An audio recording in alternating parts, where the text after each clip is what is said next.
Hello, Chandra. Yes, yes. Yeah. We are in the How are class. you? Yeah, very good. Many people. We Yes, want to start off your. ni hao. I Ni hao. learned from ni hao. Ni hao.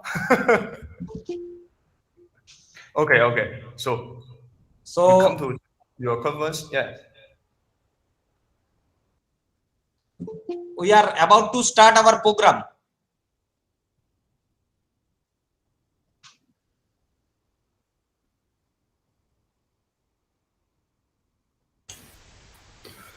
Hello, dear Professor Jain. I'm here again. Yes.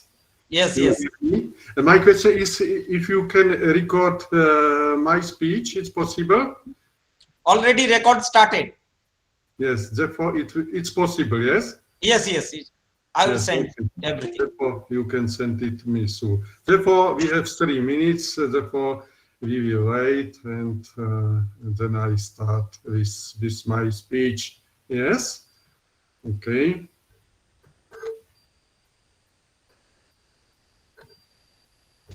So Professor Liu, I want to talk to you.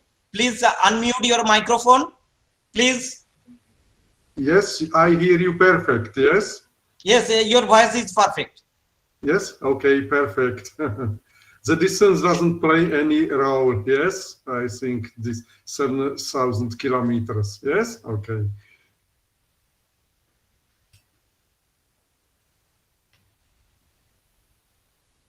How's the weather? How's the weather in Haldia? Okay? Weather. Weather. We have a winter and there is a lot of snow here in Brno. Snow in Brno. Yes. Right now, temperature is 29. Yes. Okay. We have only zero temperature. Zero. Yes. And also snow is here. Professor Dostell, we have another renowned professor boarding leave from Tsinghua University. Yes. So actually, due to the some network issue and technical issue, we have assigned all lecture tomorrow. Yes. Because they used Zoom. That's why we have shifted all lecture from tomorrow. So Professor, you will give his lecture from tomorrow. So yes. Today, I request Professor Liu, please say few words in our inauguration session. Yes. And I have seen some student of Professor Liu already sitting at Tsinghua University. We are excited to learn something from him also.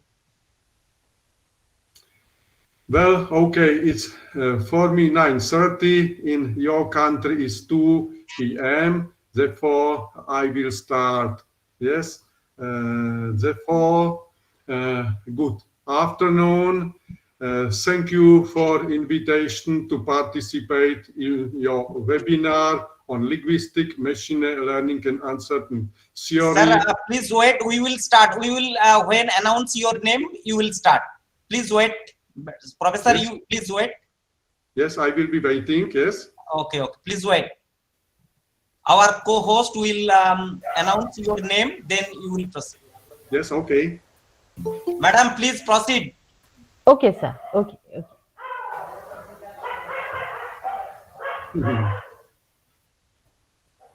Good afternoon to one and all. Haldia Institute of Technology, with its aim to soar high in the sky and reach the summit of success through brilliance and innovation in the field of research and academia, most cordially welcomes you all to this 5 days international webinar on linguistics, machine learning, and uncertainty theory 2021. And the School of Applied Science and Humanities, which has been doing the groundwork of forming the basic foundation, stands at the center of organizing this webinar to promote a new idea relating linguistics and machine learning with uncertainty theory. Whenever we talk of linguistics, the first name that comes to our mind is Noam Chomsky, the great professor, a living legend of Massachusetts Institute of Technology, today standing at the age of 93. And if we delve deep into his biography, his academic career, we will be knowing that his work was renowned for its mathematical rigor, and he made undeniable contribution to the nascent discipline mathematical linguistics, in particular, the analysis of formal languages in terms of what is now known as the Chomsky hierarchy. His work on transformational grammar not only influenced the development of the theory of formal language and the theory of automata, it even impressed Harvard University's Professor George Armitage Miller to collaborate with him on several technical papers in mathematical linguistics. Actually, the mathematical discipline's objective is the development and study of ideas forming the basis of a formal apparatus for the description of the structure of natural languages, which we can call the meta-language of linguistics. The origin of its mathematical linguistics can roughly be said to take place in the year of 1950. It was brought to life, first of all, by the internal needs of theoretical linguistics, which at that time was matured enough for an elaboration of its basic ideas, and also by problems in its automatic processing of linguistic information. In mathematical linguistics, methods of the theories of algorithms, automata, and algebra are widely used. Keeping intact its applied sense, mathematical linguistics is constantly evolving along the path of transforming into a pure mathematical discipline, being essentially a branch of mathematical logic. At the same time, the circle of applications of mathematical linguistics is expanding. Its methods have found application in the theory of programming. The linguistic concepts underlying the formal description of the structure of a language belong to structural linguistics. The most important of these concepts is the representation of a language as a system of pure relations, which brings the language near to the abstract systems studied in mathematics. This presentation makes concrete the concept of the function of language as a transformation of certain abstract ideas, that is the meanings, into objects of another type, that is the texts, and conversely. This suggests the idea of studying this transformation by mathematical means. Thus, this relation between linguistics and mathematics is undeniable.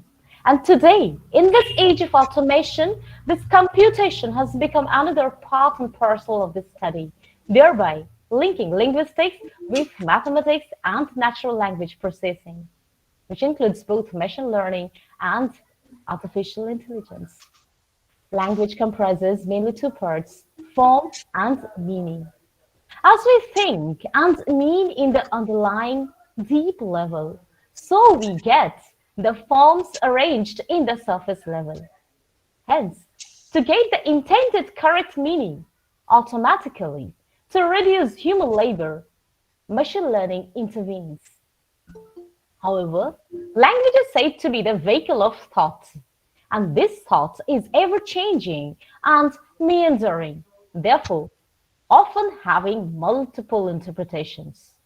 These multiple interpretations give rise to various ambiguities: phonological, morphological, syntactic, semantic, lexical ambiguity, and so on. To solve these ambiguities, to measure the degree of accuracy and make a decision, the application of mathematics, namely fuzzy set theory and fuzzy logic, that came up through Professor Lofty Asghar-Jada's seminal work on fuzzy sets in the year of 1965, becomes often unavoidable. The theory of uncertainty appears as a tool to explore and explain the degree of fuzziness with all due certainty. Thus, today's webinar has been organized on linguistics, machine learning, and uncertainty theory. Our life in this pandemic time has become as uncertain as our convoluted thoughts running in the convoluted neurons of the brain. But to accept this challenge of nature today is the greatest challenge of mankind. And for this, our perspective of study has to be widened mathematically. Otherwise, again, we will come back to the Indian astronomer and mathematician Brahmagupta's zero. Hence, this new initiative through today's international webinar on linguistics, machine learning, and uncertainty theory. Now, our very dear head of the School of Applied Science and Humanities, a true mathematician and expert in the field of fuzzy SAS theory and logic, Professor Deepak Kumar Jana, will kindly deliver his welcome address. Over to you, sir. Thank you, Dr. Priyanka Dey. Good afternoon, respected Principal in charge, Professor Ashit Baran Maiti, all deans, faculty members, participants, my beloved students, and invited speakers.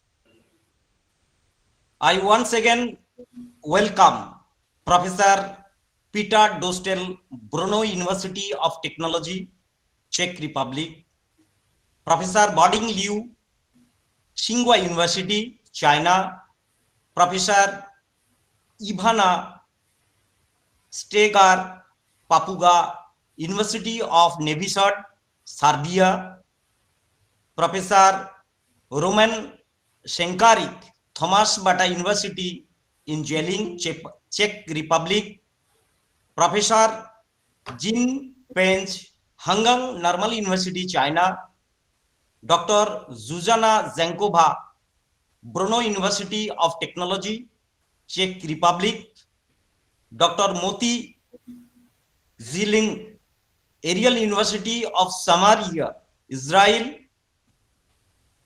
Dr. Daskosil Radak, Brno University of Technology, Czech Republic, Dr. Weichin Liu, Beihang University, China, Professor Samarjit Kaur, NIT Durgapur, Professor Deepak Chandra Ghosh, Jadavpur University, Dr. Sriparna Saha, IIT Patna, Professor Tanmoy Som, IIT BHU,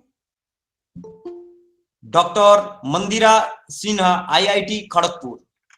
Once again, I welcome all the speakers as well as all participants.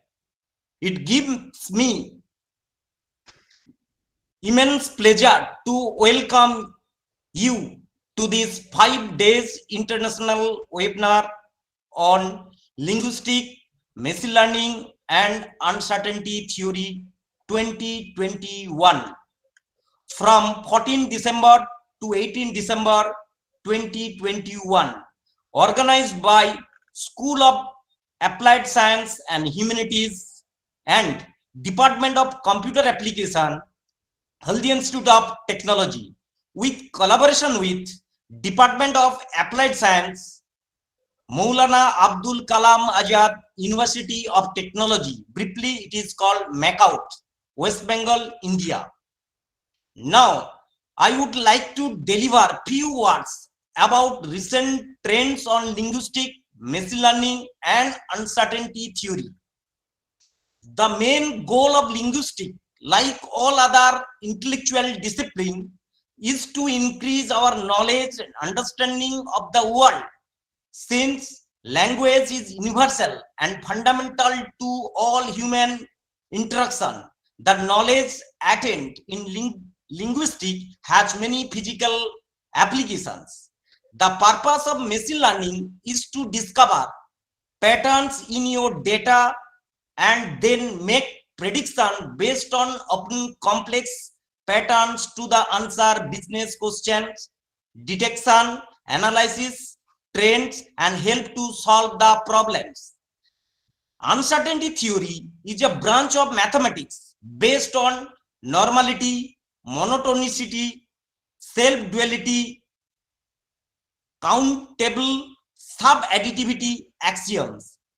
The goal of uncertainty theory is to study the behavior of uncertain phenomena such as fuzziness and roughness. Sentiment analysis, also referred to as opinion mining, is an approach to the natural language processing that identifies the emotional tone behaved of a body of text. This is a popular way for organization to determine and categorize the option about a project, service, or ideas. Although we know in 1965, Professor Zadeh has given the idea of fuzzy set theory, but in 2005, Professor Boarding Liu has established the new measure using measure theory, the uncertainty theory. In spite of all lacunas, Professor Boarding Liu has discovered the new uncertainty theory. In this seminar, we will study how and what is the procedure uncertainty theory works in terms of uncertainty logic. As this seminar is directly related to some engineering hubs, eminent personalities from industry, academia, it is my pleasure to invite you all to guide us in different research venture in the form of collaboration research and consultancy. Our institute is ready to serve your requirement as per our technological needs.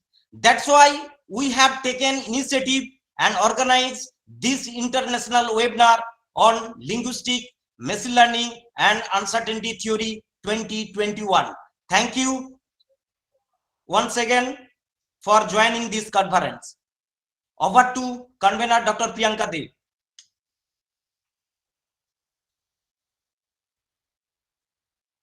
Thank you so much, sir, for your inspiring talk and so very clearly explaining to all of us the main purpose of this webinar. And now, as so many eminent speakers are here today, we would like to start with Professor Peter Dostell. A very warm welcome to you, sir. Professor Peter Dostell. Yes, sir. A very warm welcome to you. Yes. Okay. Thank you for the word. Sir, you are a very well-known face and a figure, but just we are having several students who will be very eager to know about you. Just I would like to give a very brief introduction of yours, and then I would like to hand over the mic to you. Yes. So, my dear audience and my students and all the speakers to whom this great personality is still unknown, for they mainly, let me introduce. Professor Peter Dostell is a very well-known professor of Brno University of Economics and Management. He teaches as a Faculty of Business in the Institute of Informatics and the Institute of Forensic Engineering at the Brno University of Technology. He even taught at Masaryk University in Brno as the Faculty of Law, Thomas Bata University in Berlin, and API Kinovice. His area of interest is the use of soft computing methods and artificial intelligence, such as fuzzy logic, artificial neural networks, evolutionary algorithms, and chaos theory in business, public services, and informatics management. He worked as an economic and organizational consultant in private companies and institutions, even when he was the chairman and a member of a board of directors in all those companies. He's also a member of scientific and doctoral boards. He's a member of international institutions, program committees, scientific and advisory committees and councils, scientific boards of publishers, journal editors, member of the Berkeley Initiative in Soft Computing, Society of Computational Economics, Association for Computing Machinery. He collaborated on many projects.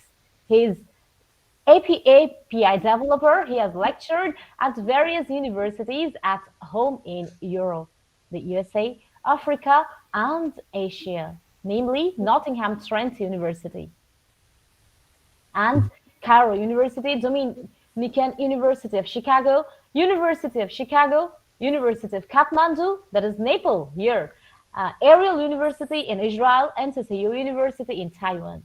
He has published numerous articles, and it hardly needs any mentioning, and he has even published dozens of books and several seminars and symposiums have already been conducted by him. And today we have got this really great personality amongst us to enlighten on this topic.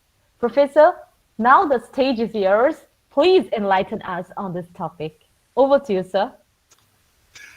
Well, thank you, Dr. Day, for introduction and presentation of my person. Therefore, I will start. Thank you to Professor Jain that he invited me to this webinar on linguistic, machine learning, and unsettled theory. Yes, and therefore, as you said, or it was said, my name is Petr Dostell, and I'm from Brno University of Technology in Czech Republic. To tell you a few words about my university and about Brno, when I live and where the university is, you can see on my second slide. Therefore, what is interesting, for example, that Brno, my town, Haldia, the place of your university, is nearly 7,000 kilometers distance between us. And thanks to modern technologies that we can have an online conference, even inside the difference is so high. Therefore, Brno is in Czech Republic. On this picture, you can see this red dot, it's my country of Czech Republic, and the Czech Republic has 10 million of people, and that's not so much, but what is interesting, we are in the center of Europe. Yes, you can see such a shape of my country, and the capital is Prague in Czech Republic, and Brno is the second biggest country where are the universities. Yes, and there is some area of Brno. Therefore, only 4 slides. Therefore, we are a typical town with 400,000 people.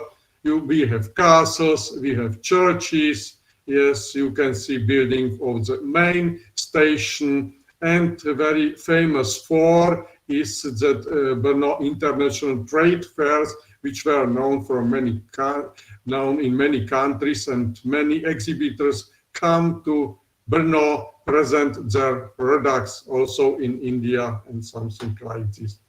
Well, then something about my Brno University of Technology. This university has 20,000 students, nearly 2,000 academic staffs, and you can see here 2 pictures from the headquarters of Brno University of Technology, the hall, and the faculty of business and management is placed here, and you can see also the hall inside and some lecture room. Brno University of Technology have 8 faculties, and one of them is Faculty of Business and Management. You can see here the icon of my Faculty of Business and Management. And of course, in this we have here 4 departments, and I belong to the department on informatics, where this my interest is on artificial intelligence and soft computing methods. Well, because I'm older, therefore I started with the soft computing, or it was called artificial kidney, 30 years ago, and I think that it was some beginnings of this field which are spread very now in the whole world. Professor Jain said about Professor Lotfi Zadeh, which is considered to be a father of fuzzy logics. He founded this theory, yes, and I was lucky that I had to cooperate for him at certain time at the Berkeley University in America, but he comes from Azerbaijan, yes. Therefore, artificial methods used such as fuzzy logics, neural networks, evolutionary algorithms, which are very often used for optimization, theory of chaos, and very important is combination of the methods. And why I have this my speeches about use of artificial intelligence and business and economy. There are the terms like machine learning and uncertain theory. Therefore, you can see fuzzy logic is presented by uncertainty, neural networks using deep learning, and of course, theory of chaos is something uncertainty. Therefore, I focused 30 years ago with this on this field, and I had so many applications. Why I interested in this field? Because in 30 years ago there was nearly nobody who interested to use this and cover with these methods of artificial intelligence in economy and in business. Yes, and I feel that some turbulent period in policy, economy, business needs some more difficult models for simulation, calculation, and something like this, then classical algebra using, for example, only linear dependence or something like this. For example, when you are showing some graphs of currency ratio, yes, or prices or prices of commodities or something like this on the stock markets, it's not possible to describe it by the linear methods. Therefore, such modern methods or advanced methods like fuzzy logic, neural networks, genetics algorithms was the first evolutionary algorithm, and theory of chaos started to be used. Therefore, I hope you found it interesting that I tell you some application, except some basic information. Yes, therefore, as it was said, fuzzy logic is the theory which was covered. Lukashevich was the first one, but Zadeh made the basic principles. Yes, he was born in 1922. I think it's 3 years he passed away. It's a pity. But what was important that he created membership functions, that the value in logistic wasn't only yes, no, 0, 1, but in the range from 0 and 1. And therefore, it was a new invention. Therefore, the process of fuzzification, fuzzy inference, and defuzzification is used. And the main advantage is that especially it uses fuzzy logic, used vague terms, and economy and in business are quite excellent to use vague terms like, for example, very low, low, medium, high, very high. And one of the most important words in business is risk, because business is risk.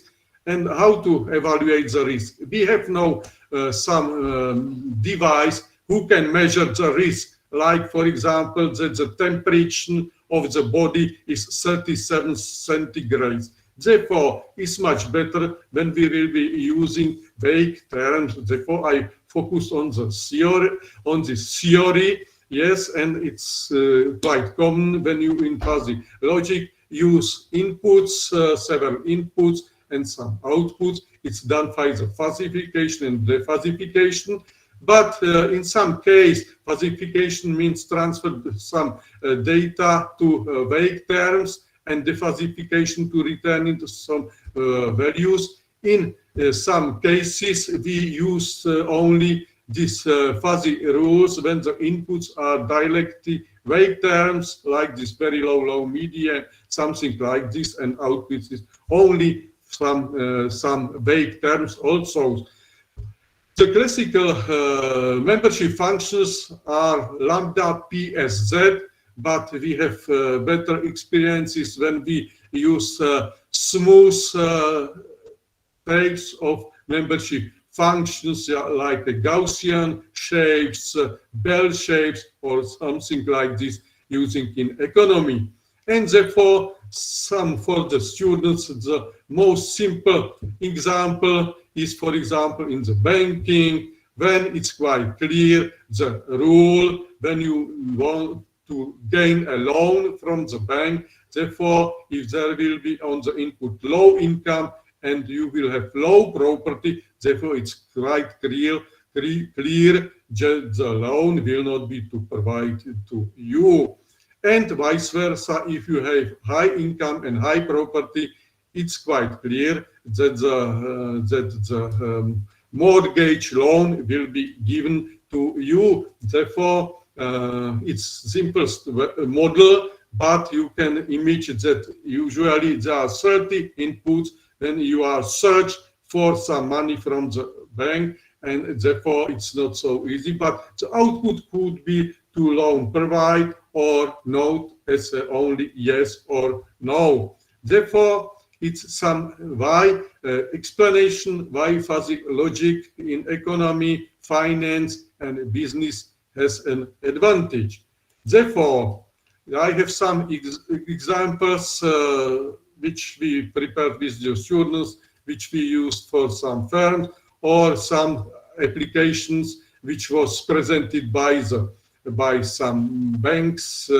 Therefore, you can see some model of fuzzy logic which was used by the one bank in America for the mortgage loan, and you can see that there are small blocks, but what is important, they have inputs like a location, workmanship, asset, income or interest, and the whole process. There is therefore some box building project assessments, application assessments, and evaluation of credit worthiness, if the credit will be given to you or not. And it's interesting to use it some, for example, killer criteria when you will have, for example, very low income and very high interests. Therefore, the credit will not be given to you, even if the evaluation of credit worthiness will be high.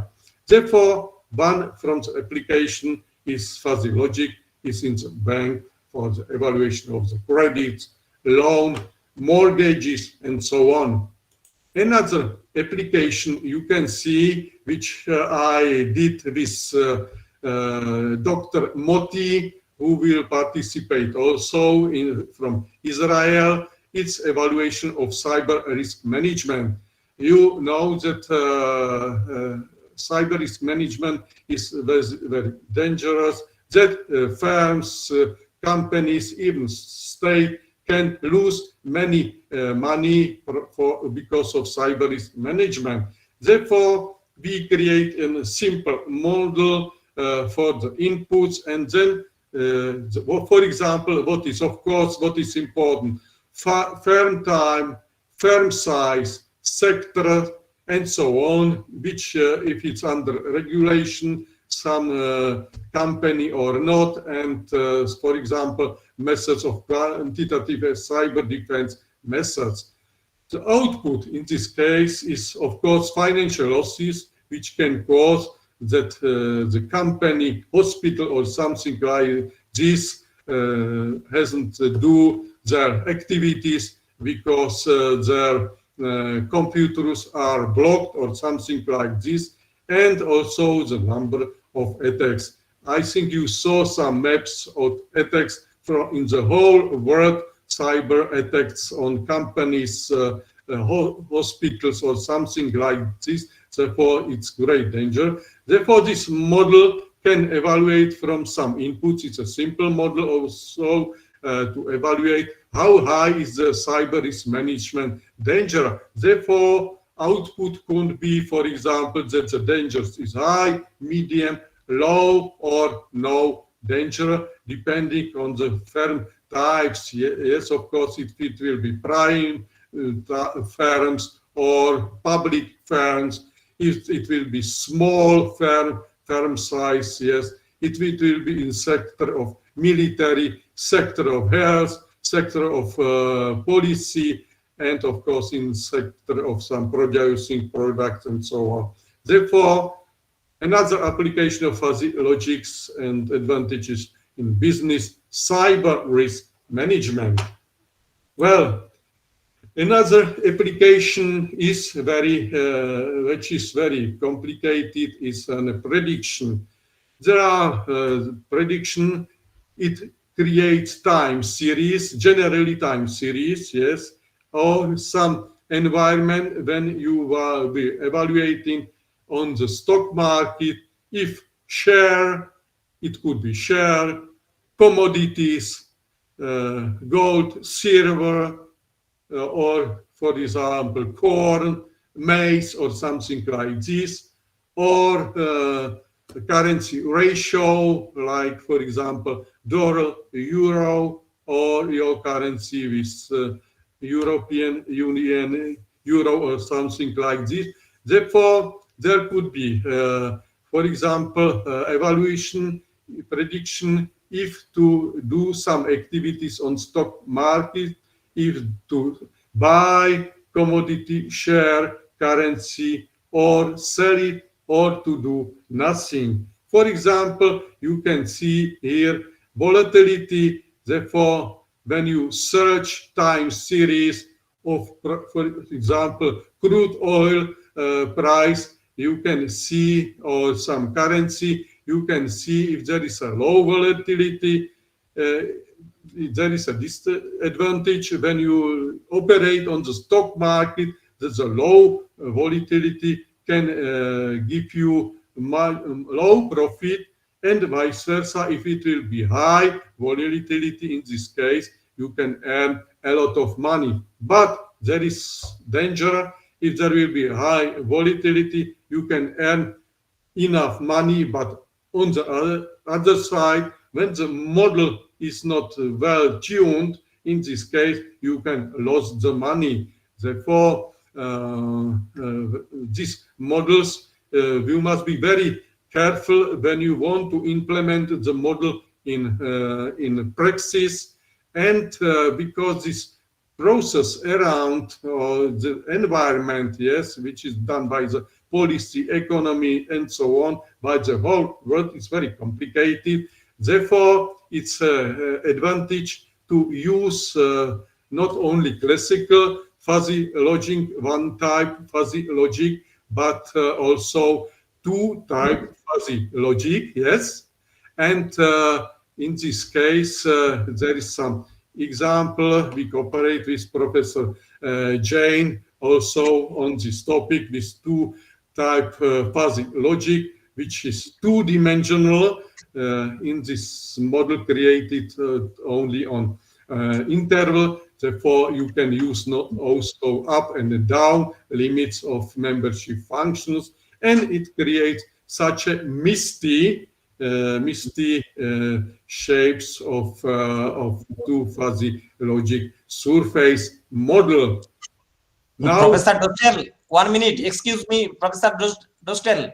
Yes? Your face camera is not visible. Please open your face camera. Your screen is visible, but you Yes, are okay. not visible. Yes, okay. But I'm not so important.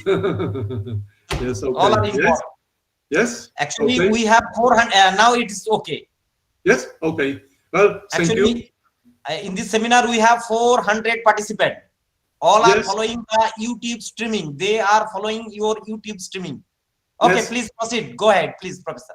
Yes, okay. Thank you for your comment. And therefore, newly, I recognize that there exist three type fuzzy logic membership functions. Therefore, you use fourth dimension, which is evaluated by the colors, and it's done by very complicated processes. It's some application of energy regulation, when on one side are the windmills or solar panels, and you can see that the inputs like solar rays or windmills are fluctuating within seconds. Therefore, to regulate some systems, energy is very complicated, and therefore I think that in near future, therefore, application of three-type fuzzy logic in economy and business found applications. Well, therefore, it's something about the stock market where you can use also three types. One. Therefore, generally, fuzzy logic, as I said, we use, and I can say that in the whole world is used metrics laboratory of MassWorks company. When I traveled abroad, for example, even in the Kathmandu or other countries, all knows the MATLAB as a program language. Therefore, we use them, and the application are done with this. Therefore, generally, you can see some inputs. There are some rules given, as it was mentioned in my first presentation of fuzzy logic, and some outputs. You must search for the surface if some rules covers your problems. And as I mentioned, the best one in economy and management are bell-shaped membership functions. This unreadable text is that all students in my subject, advanced methods, use fuzzy logic for their solving their problems. Therefore, there is a list of problems which was solved by the students. Some of them were applied for the at firms or something like this. Therefore, because I give students, you can search and evaluate with the fuzzy logic what you want. You can see that there is a huge amount of applications. Yes, you can choose, for example, banks for your savings, law firm. You can search for the banks, even some more funny things. You can evaluate it, which films you visit, which perfumes, especially good for ladies, but perfumes will be best for one. Therefore, you can see there are 400. Or, for example, to choose best mobile phone, each of you have mobile phone or television or something. Or in football, for example, you are searching the basketball player, the best, or tennis player, football player. Therefore, on one side, these topics are very serious topics in business and economy. To buy some good football player, yes, it's millions of dollars. Therefore, it's not easy to make some decision, and in this case, fuzzy logic would helps you in this case. Well, I will be continuing that second or it was presented or in the name is deep learning. Therefore, neural network is very important. What is also interesting is that in 1787, scientist Purkinje, who is considered Czech scientist, or it wasn't Czech Republic at the time, but in this territory, discovered biological neuron, therefore we are famous for, and this biological neuron was described by some inventors, and therefore it was described perceptron, which has some inputs. Yes, something inside there is a sum, or there are very important weights. Yes, these weights means that they are changed during the process, and it's this change is called learning. Therefore, there is a sum, and then it goes through to transfer functions, and there is some output. There are various transfer functions.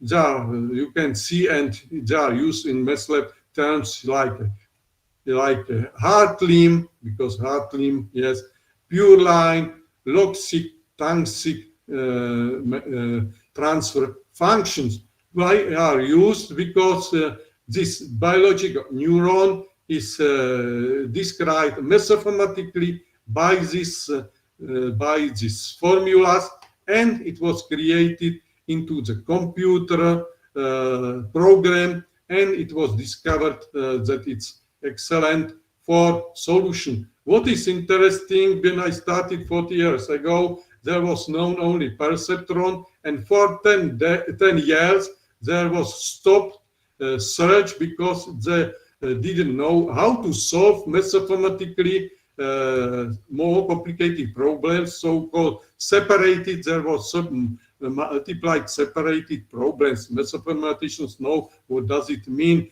Therefore, then was discovered a backpropagation method. Therefore, it was spread of using neural networks. Therefore, some applications neural networks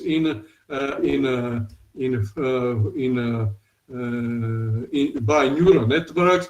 It could be some programs. There is some of them, and you can see it was used for the evaluation of prediction. Therefore, you can see here that when it's commercially sold program, you can choose various membership functions, like I mentioned here, for example, the sigmoid. There is much more, and also it could be neuropathy neural networks, and therefore during the process of learning, testing, you can do the forecast. If it's a dynamic process, it could be prediction of time series. If it's some evaluation of the client, it's also prediction of the client, but it's static, it's not a dynamic process. And you can see here, for example, it was very often it's used for the firm search the client if it's risky for this firm, this client. It could be bank, but also it could be some buying some products of this client. Therefore, you can see that there are some inputs which was used, for example.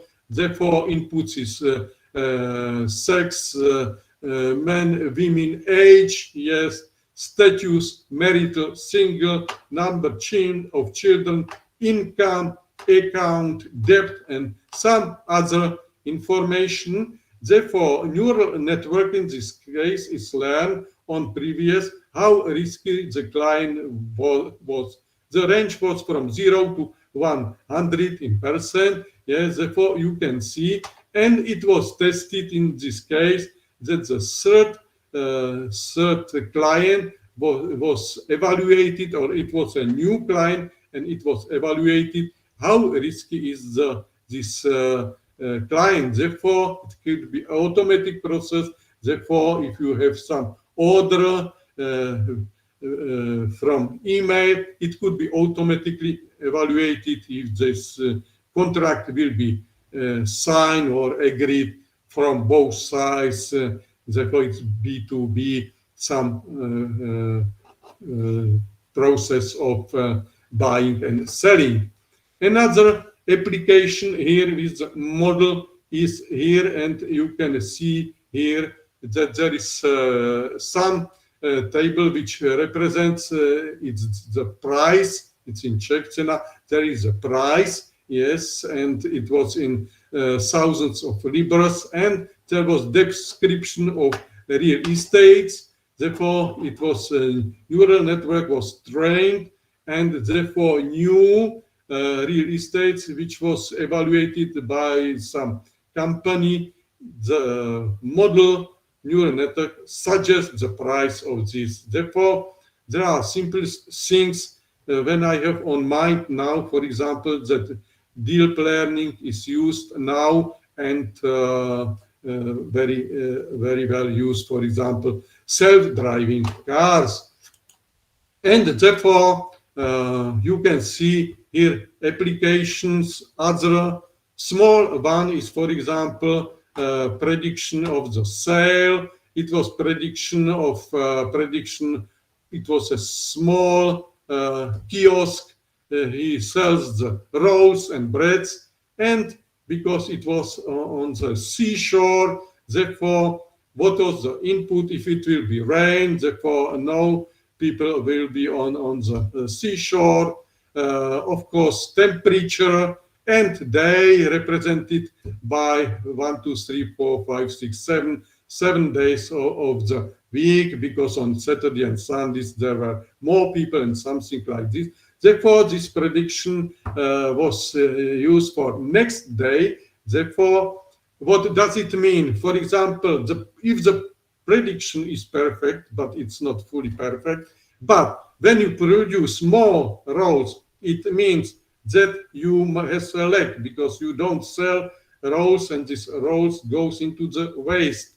And vice versa, if you produce less or bake less rolls or breads, in this case, you have also losses, because it's not realized your investment. You have some money profit from the roll, and if you haven't it on the stock, therefore the problem is that you're losing money. Therefore, the best prediction for this man, seller of the rolls and breads, is very important, and to do the best prediction. Therefore, you can see it's something how it could be used in this field.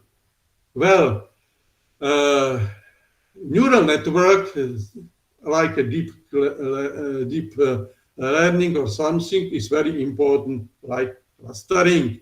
Therefore, in literature is described how clustering is done, because in some literature you can do clustering with fuzzy logic, clustering with neural networks, or clustering their use optimization for clusters with evolution algorithms, for example, genetic algorithms that will be mentioned later. Therefore, some application you can see here, when they're from income property will be evaluated group or risk of the group, as it was mentioned in previous case, but it will not be learned neural network, but it was created cluster areas. And you can see here, for example, that it was calculated 3 areas, and you can see that there is area of low risk for the bank, medium risk, and high risk. And this group is created with low income and property if it's high risk, and vice versa. If there is client has high income, high property, it's low risk. Therefore, visualization is very easy if it's a 2-dimensional task. But as I've said, certain inputs were used. Therefore, in this hypersphere, it's much more problem, and I will discuss it very soon when I will be telling you something about visualization. Another example in the business is when the clustering is used for the sale where it's dependent on the price and quality. Therefore, for example, when I have its short presentation, yes, for model, if you have therefore low sale, also it means also low quality. And high sale, you can see where is a better quality and a higher price. Therefore, if you have data, hundreds, thousands of data, it's not possible to see it immediately, but with the help of this soft computing methods and visualization is much better. Yeah, therefore, you can see here this simple method, how could be visualized. Yes, therefore, here you can see first thing is only using clusters. Here, for example, as it was mentioned, low cell, medium, say, high cell. Much more presentation could be when you cover it by the in 3 dimension to cover it by the ellipse. 可以，这样应该是没问题。哎，好了，这就是他们的会议了，黄老师。哦，他已经明天就4点半进入就可以了。It's okay. 我 Can 就 I 不敢 continue? 那明天就提前一点，提前一点。黄老师，明天你把声音关掉，要不然他听到你说话，你把那个声音关。Yes.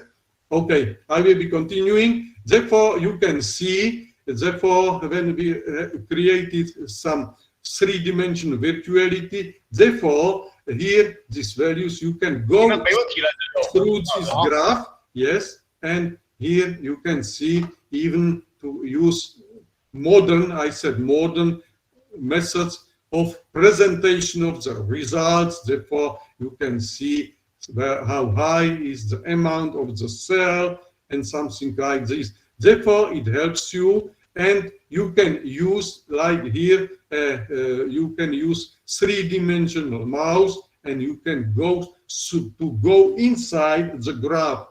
For these 17 examples, it's not important, but when you see another picture, when it was evaluated purchase interest on attitude towards advancement and attitude towards the brand, yes, you can see that there was 7,000 examples.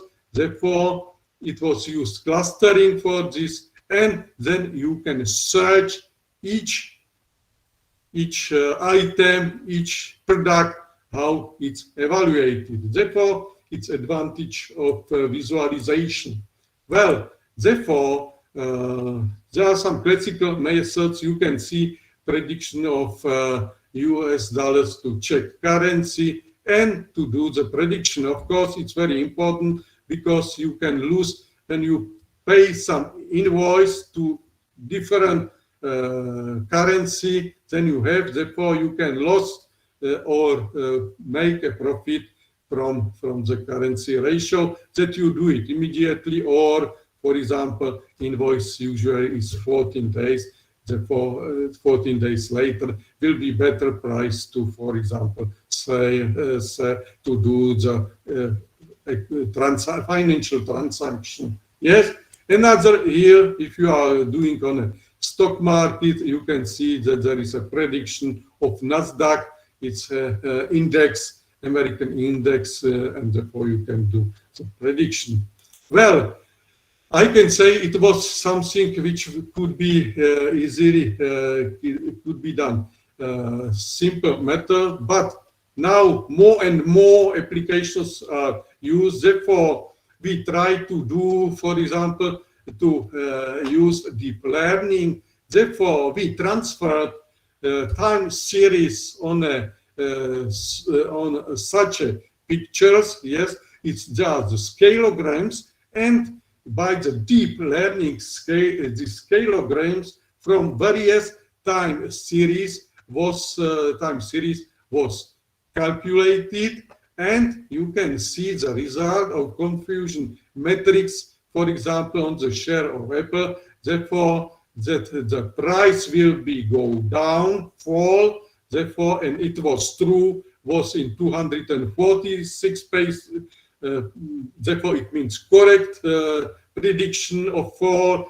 and also 255 excellent prediction of rise. Yes, and only 9 and 53 was bad cases. Therefore, we can say that it was well-trained deep learning neural network for prediction, and we did it for the shares of Apple company, and also you can see picture of commodity corn. As I've said, not only shares but commodities could be used.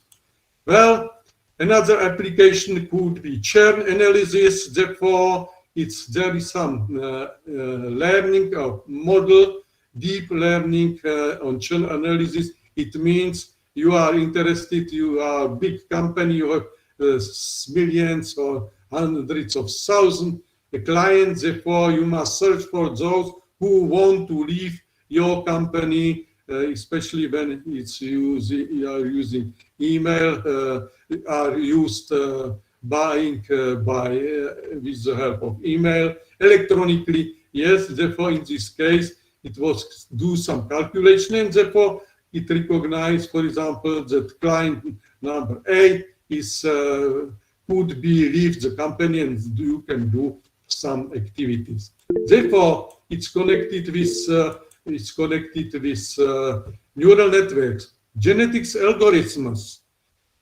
Genetics algorithms are used for the optimization, and therefore they are very important. Also, what is famous for also that Mendel is a father of genetics law, and he was born in 1822.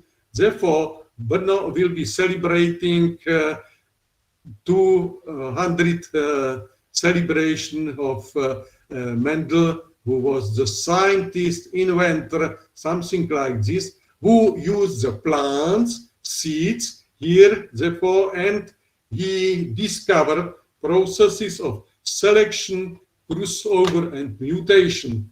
Therefore, thanks to Mendel from Brno, who discovered such algorithms, which was converted to computers, and each of you know that there is used some selection, crossover, and mutation as a basic operations, and selection means the best, strongest specimen, crossover means that parents has the offsprings, and mutation means rare but sudden change. And therefore, when it was implemented in technique, therefore I found it and searched for optimization of complicated economic problems. Therefore, some applications could be, for example, travel salesman problem, which is the most known problem in economy. What does it mean? To visit all places, but only once, and to find the shortest way. Therefore, it's a shape of my country and how to visit certain biggest countries. It's simple, but when you have hundreds of places to visit or to do some process, it's process which belongs to NP, non-polynomial problems, and therefore it must be solved by some heuristic methods, and genetics algorithms are very well. Therefore, because time passes very quickly, I present you here some theoretical application also for the clustering. Therefore, you can see here that when I put it some values for inputs x, y, and therefore this clustering method computed the cluster. Therefore, it means that which cluster, which inputs has cluster 1 or second and third. Yes, therefore you can see there is a centroid calculated, and even here you can see some application could be, for example, in pickup places. There is some area near Brno when it was searched where to create places of, for example, many firms produces some waste. It's quite common. Therefore, some waste must be put on some places. Therefore, it was searched from these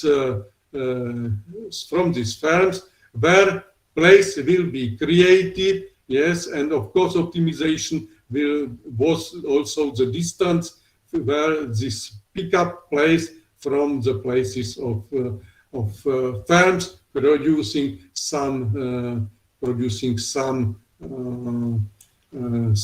pollution waste or something like this.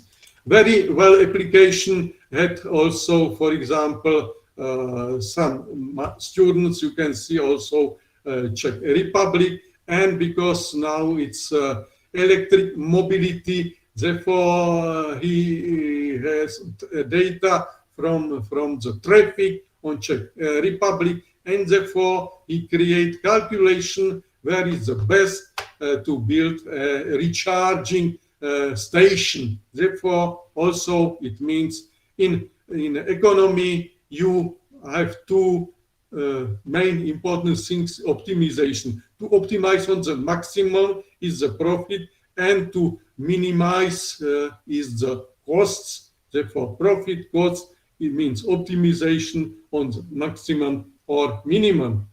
Another application, for example, with my PhD student, we are solving that the ANFIS, we started to use the ANFIS for the bankruptcy firm prediction. Each firm wants to know if it's healthy or if there are some problems and could lead to bankruptcy, or there is an inevitable bankruptcy. Therefore, in this case, we search various methods, and one of them is also that economic data which describes the company will be done, transformed, not to scaleogram, but transferred to some pictures. We search which pictures will be the best. Deep learning will be learning, for example, these pictures, and therefore new company with such a shape of economic data will be evaluated. It's in the process of PhD work. Therefore, we will do the results in future.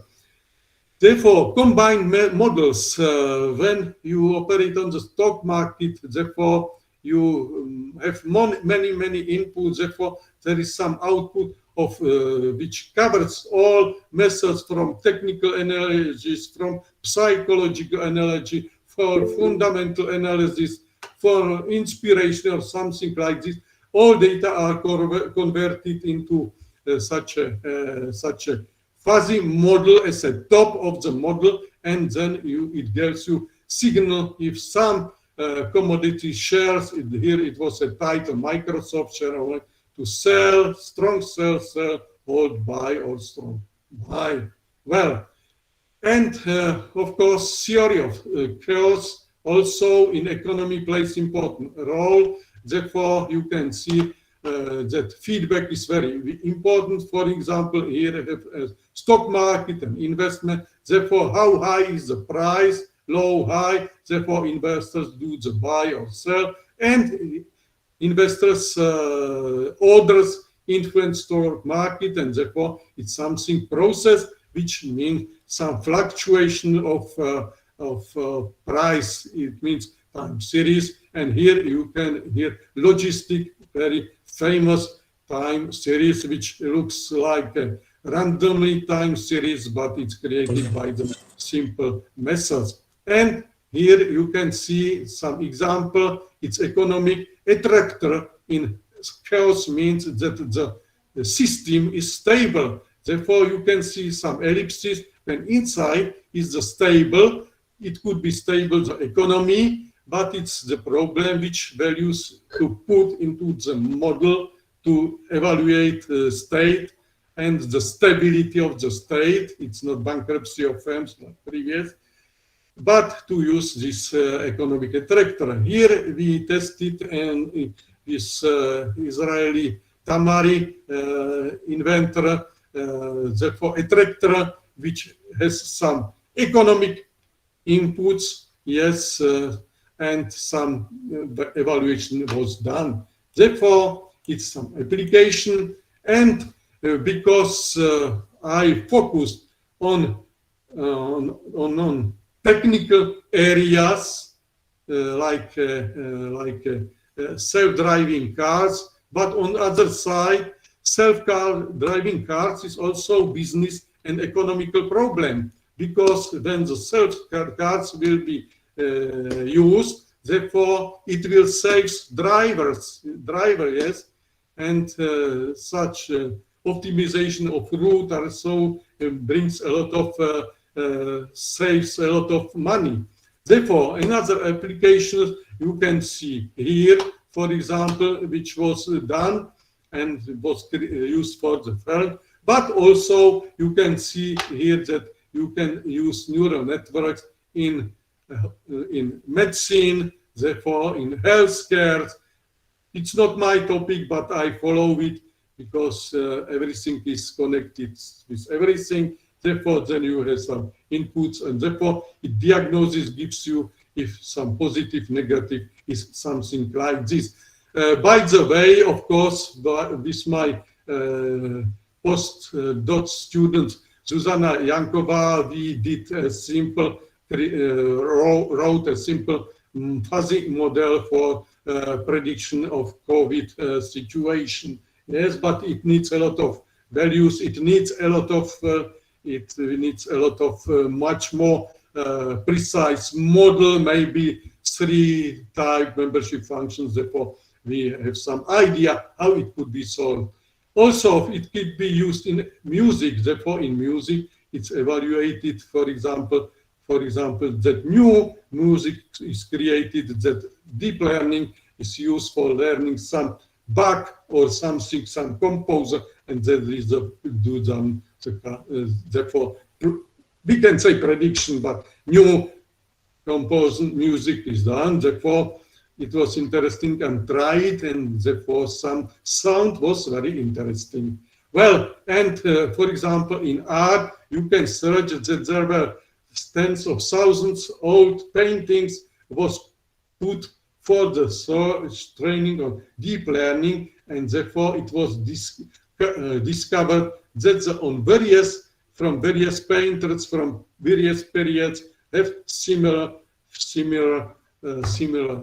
motifs, and we can say that it's a plagiarism, but it's very old time. And of course, in economy, for example, maybe you can see that there is some groups who do the prediction during the process of election, like it was with Trump, yes, and something like this. Therefore, you can see many applications, and well, therefore, because as I said, I did it, my area in this field of some computing and artificial intelligence is nearly 40 years. Therefore, there are many publications, many of them, it's a pity, are in Czech, but on other side, in 2 days, also it was mentioned in Google, Czech person who do the Google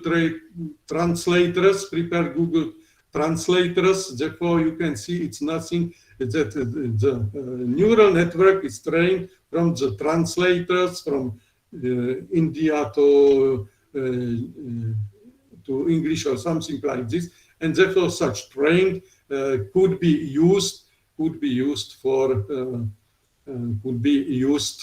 translation. And therefore, in this case, when I searched in previous 5 years ago, it was terrible. This translation was unusable. But now, when you do some translation, it's usable for technical purposes. It could be usable to the translation. Yes, and of course, here you can see some chapters in the books which was issued in various universities by various companies or something like this. For example, very interesting article, chapter I have about Oxford Handbook of Computation, Economics, Finance, and so on. Therefore, it's possible.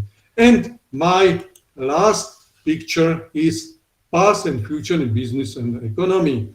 Therefore, many things changed during this period.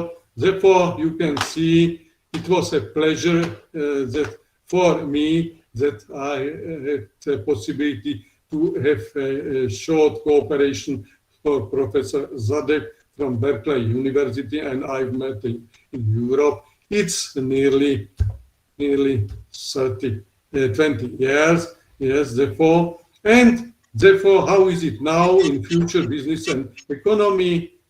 I must say that in my books, I use such a robot, which is a virtual manager. Therefore, the decision will not be done by the owner or some director of some company, but it will be done virtual manager. And third thing is that the word robot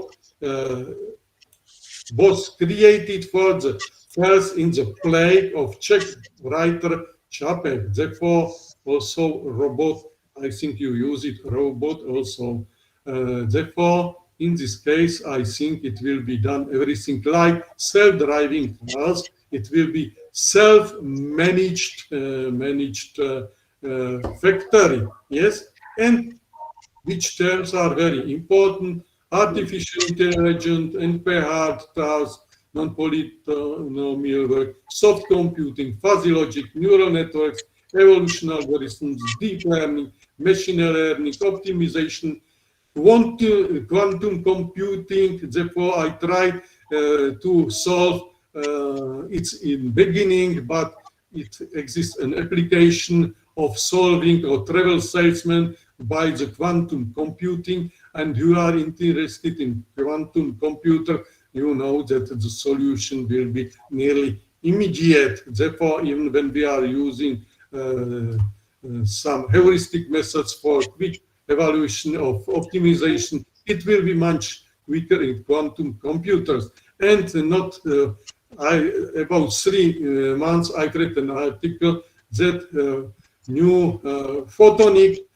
therefore based on optical purposes, microprocessors, and in the near future, 10 or 20 years, it will be now computer will not be given on electric purposes, but on the lights, yes, therefore optical computers. Therefore, big data, we have 44 petabytes data in store. It's terrible. Big graph, visualization, and IoT. It means Internet of Things. Yes. Therefore, before I tell you, thank you for your attention. Please call on now. PhD student. You are a PhD student. Yes, I have two finished PhD students. Therefore, there are doctors Zuzana Yankova, who will have a contribution use of type 2 fuzzy logic to reduce stock market prediction uncertainty, and Radek doskočil fuzzy modeling in management. Therefore, if you found it, I hope you found it interesting. Sorry that I give you so many huge information. Therefore, I try to tell you only where it's possible use these methods which are discussed in your conference in economy and management. And if you found it interesting, also, for example, my web page where I have so many applications or something like this, or on the Peter, it's PATDOSTAL, European Union. It's here, you can see here. Therefore, I have nearly 200 states visited my web pages, and my address is Dostell P, and which is abbreviation from Czech Brno University of Technology. Therefore, thank you for your attention, and please, it's your turn. Yes, thank you. Thank you so much, sir. Your session has been really, really very interesting. And I personally felt your deriving inspiration from Mendel's genetic laws was really marvelous. The way you have explained genetic algorithm being motivated by Mendel's genetic algorithm, your works on decision making using fuzzy, we all enjoyed. And today, we must admit that we are indeed having a leading personality in the field of fuzzy set theory and fuzzy logic from Czech Republic, UK, who was a close associate of Professor Jade. And while listening to you, we also got to know what actually motivated you to be in this field. There is not many people working in the field, but the field truly required teachers, researchers like that of you, and so came into being your works. And from your contribution in the field of risk management, cyber risk management, making use of fuzzy set theory and neural networks are really very, very motivating and very, very inspiring.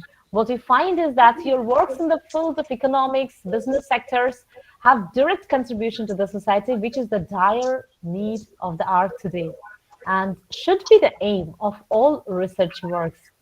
They must come to people's use, serve the society, the world. Thank you so much, sir. But we have a few questions. If you admit, then means if you allow, then we would like to take up. May we? Yes. Yes, okay. I hope that I catch your answers perfect. Definitely, sir. Pronunciation, when I met for the first time, it's 40 years ago, because I of the Department of Hydraulic Machines, and therefore many people from India comes to Brno also on this trade fair, and therefore your pronunciation is quite different and more complicated. Absolutely, absolutely. Yes. Yes, sir. Yes, sir. So, sir, definitely we'll be able to understand. And as we have understood whatever you have said throughout your session, I believe that we will be able to understand your explanation, and your explanations are really, really very nice. So, may we take the question, sir, with your permission? May we take the question, sir? Okay. It was too many things to express, yes. Therefore, maybe no questions now. Okay, please, dear audience, some were having questions. Please put up your question. Yes. Hello. Please put up your question. Yes, please say. Please. Ma'am, I am Sudipta. Actually, my network is somehow my network. It's all yes, right. Please carry yes, on. ma'am. Can I ask one thing, ma'am? Yes, sure. Please ask. Actually, my name is Sudipta Roy. I am a PhD student under the guidance of Dr. Deepak. I just want to ask, can I use fuzzy logic in the chemical engineering field? So Sudipta's question is, can he use fuzzy logic in the field of chemical engineering? That is Sudipta's question. Yes, of course, in chemical engineering also, because there are very complicated processes. Yes, in chemical reactors, therefore, its fuzzy logic is quite good to use these methods. And one colleague from nearest university use it also for some chemical reactors to make some regulation. Therefore, in the process of regulation, like PID regulators, if you know, if I'm correct, because it's from the technical field, and therefore, as I mentioned, this proportional integrated derivative regulators are quite often used as a fuzzy logic, therefore not only PID, but fuzzy PID regulators. Therefore, I can recommend you to use this methods fuzzy logic in chemical processes. Even I have an application in atomic energy also like this, when the processes are very complicated. Therefore, my answer is yes, it's a good direction to use fuzzy logic in in chemistry in this field. Yes. Okay. Thank you, sir. Thank you so much, sir. So amply, I think Sudipto has been answered, and I think we are having more questions, but since we are running short of time, with your permission, Professor Dostell would like to move on to our next speaker. But before we move on, if our HOD sir would like to say a few words to Professor Dostell, because his presentation was really brilliant. Thank you. Sir, please unmute yourself. Just we are listening an excellent lecture from Professor Peter Dostell. Professor Peter Dostell is not a professor of economics and management. So as my concern, I know about him, he is a great musician. So he has sent a lot of music from, so I, as a great mathematician, he is a great musician also. Okay. So that idea will motivate our research community. So together with your research activity, you do some extra activity like Professor Dostell. So from my core of heart, once again, sir, thank you and congratulate to join our webinar. So thank you, Professor Dostell. Yes, thank you for invitation. We are with Professor Jain in cooperation on articles, and we have some similar idea. And I hope, because we are preparing to visit Haldia University of Technology next year, COVID situation will be okay, and we will meet not only online but face to face, which I prefer, because 40 years ago it was only the way how to meet each other. Yes. We will be eagerly waiting for that, sir, to meet scholars like you in a physical mode in our institute. Thank Yes. you so much, sir. Also, you are invited in Brno in Czech Republic, especially next year is a 200 celebration of Mendel. Yes. Okay. Then if we could manage to go, then definitely would grab this chance. And thanks for this invitation. Thank you so much, sir. Thank you. Thank you. And Goodbye. now, goodbye, sir. Goodbye. And now we would, with Professor Dostell's permission, now like to move on to our next speaker, who is probably already here. And we cordially welcome Professor Shomurjit Kaur. Professor Shomurjit Kaur is a professor in the field of maths and presently teaching in the Department of Mathematics in National Institute of Technology, Durgapur, India. He is a true scholar in this field with numerous articles having citation over 2,000. He has also been the author of some very important books in the field, and to name a few of his works: a ranking method based on interval type 2 fuzzy sets for multiple attribute group decision making, a modified discrete Antlian optimizer for the ring star problem with secondary subdepots, interval valued probabilistic hesitant fuzzy set for multi-criteria group decision making, equity warrants pricing problem of mean reverting model in uncertain environment, and so many. And therefore, I think, because we're already running short of time, his speech itself will be giving an introduction of Professor. And today he will speak on uncertain multi-objective minimum spanning tree problem. So now I would like to request Professor Shomurjit Kaur to kindly deliver his speech. Sir, over to you. Thank you, Dr. De. So, good afternoon to all of you. First of all, I convey my sincere thanks to the organizers of this 5-day international webinar on linguistic machine learning and uncertainty theory. So I also, one thing is very important here because we are incorporated three things which are related to each other: linguistics, uncertainty theory, and machine learning. So it's a very interesting topic nowadays. All the things are associated with each other, and in modern research domains, also most of the real life applications domains, these three things are very important. So thank you for choosing this topic. So anyway, so my today's topic is based on uncertainty theory because Professor Liu and Professor Wang and 3-4 other friends from China, they're already in this already joined in this webinar. So thanks Professor Liu and others. So my today's topic is, I just share my screen first.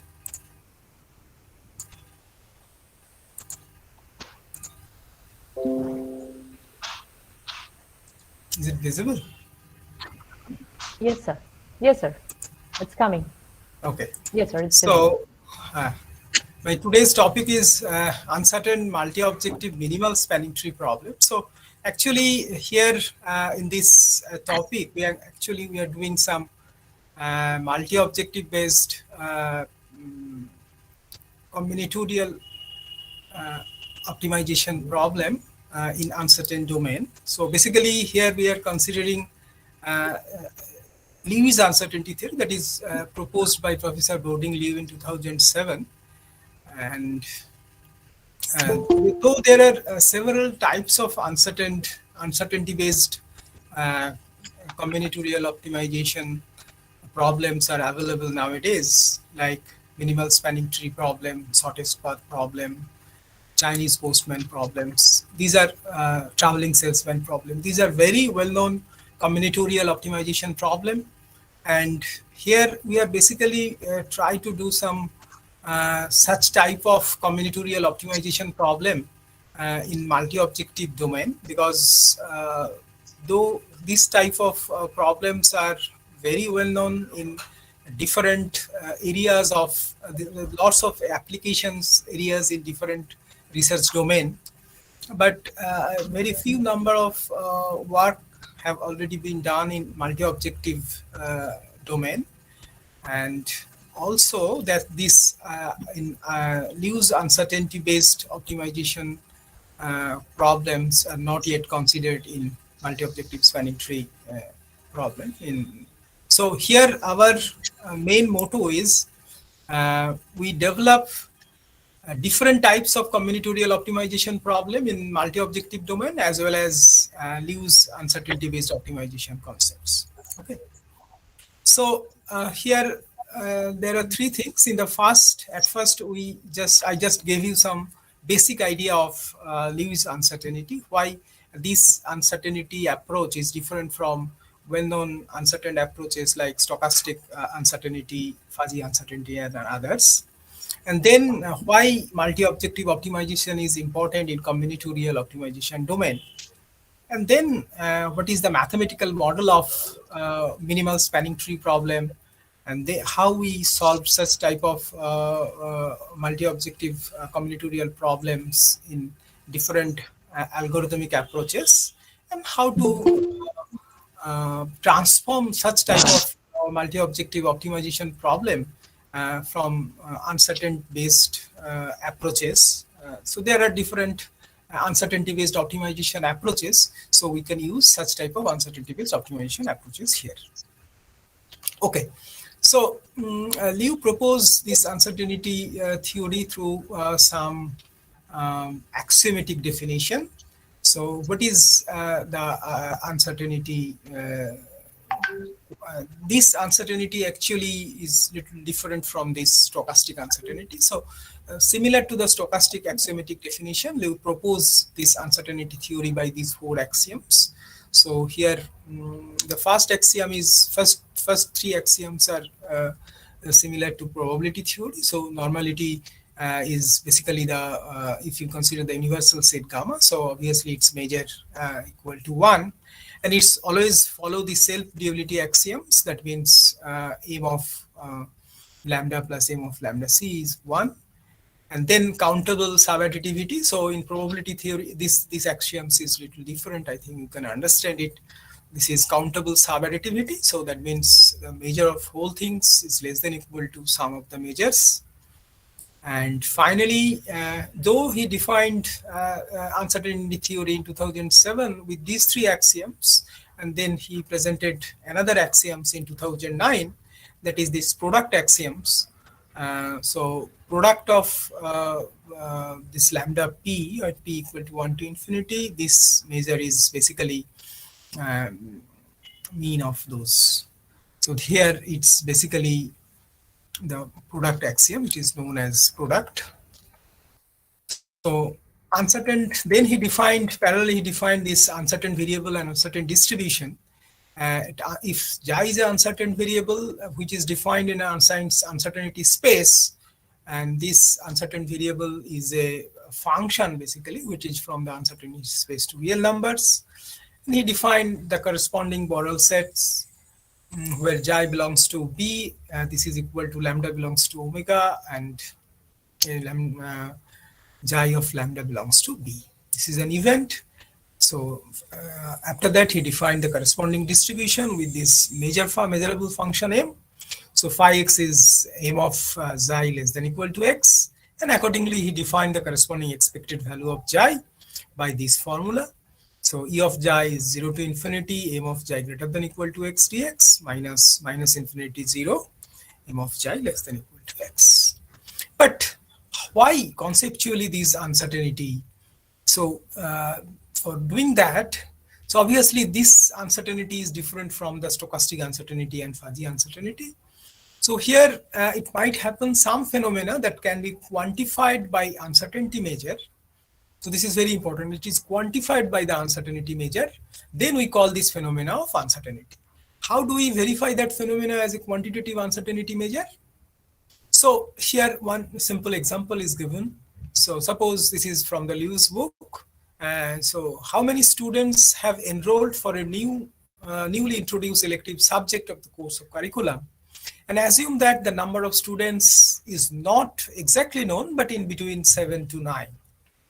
So in this case, obviously there are 3 choices, 7, 8, or 9. So if we use this measure through some sigma algebra, so obviously there are 8 separate events in that set. So that means 5, 7, and this. So if we define this measure in this way, obviously this measure satisfies all the above 4 axioms. You can check it easily. So this assignment implies that a set function m defined on those 8 events in this 0 and 1. And if it happen, such a set function satisfies the axiom of uncertainty theory.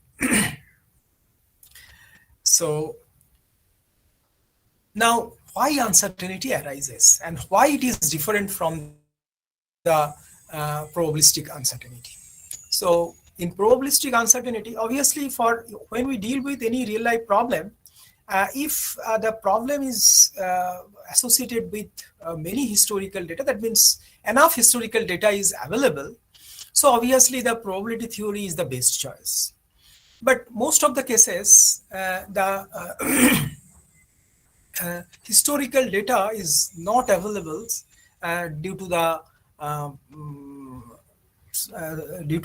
different economic reason or some technical reason, or maybe some recent topic comes, we have no historical data availability. So in that case, maybe some in business perspective. So there are new product launch there are no available history of that demand of that particular product. So in that case, obviously, if we consider the experts' opinion, that means if we measure the belief degree of the experts, then obviously the uncertainty theory is the better choice.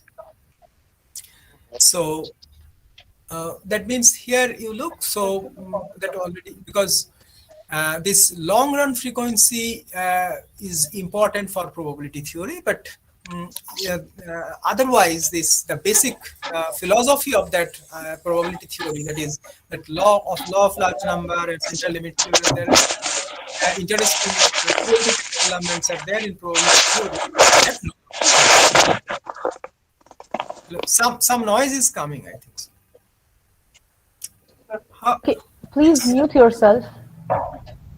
Students, please mute yourself. So here one simple example. This is also from the Liu's book. So here this example you look. So assume the weight of a truck is 90 tons and the strength of 50 similar bridges are identically distributed, and they are normally distributed variables, random variables. So for example, if we assume they are normal 101, that means their mean is 100 tons and variance is 1.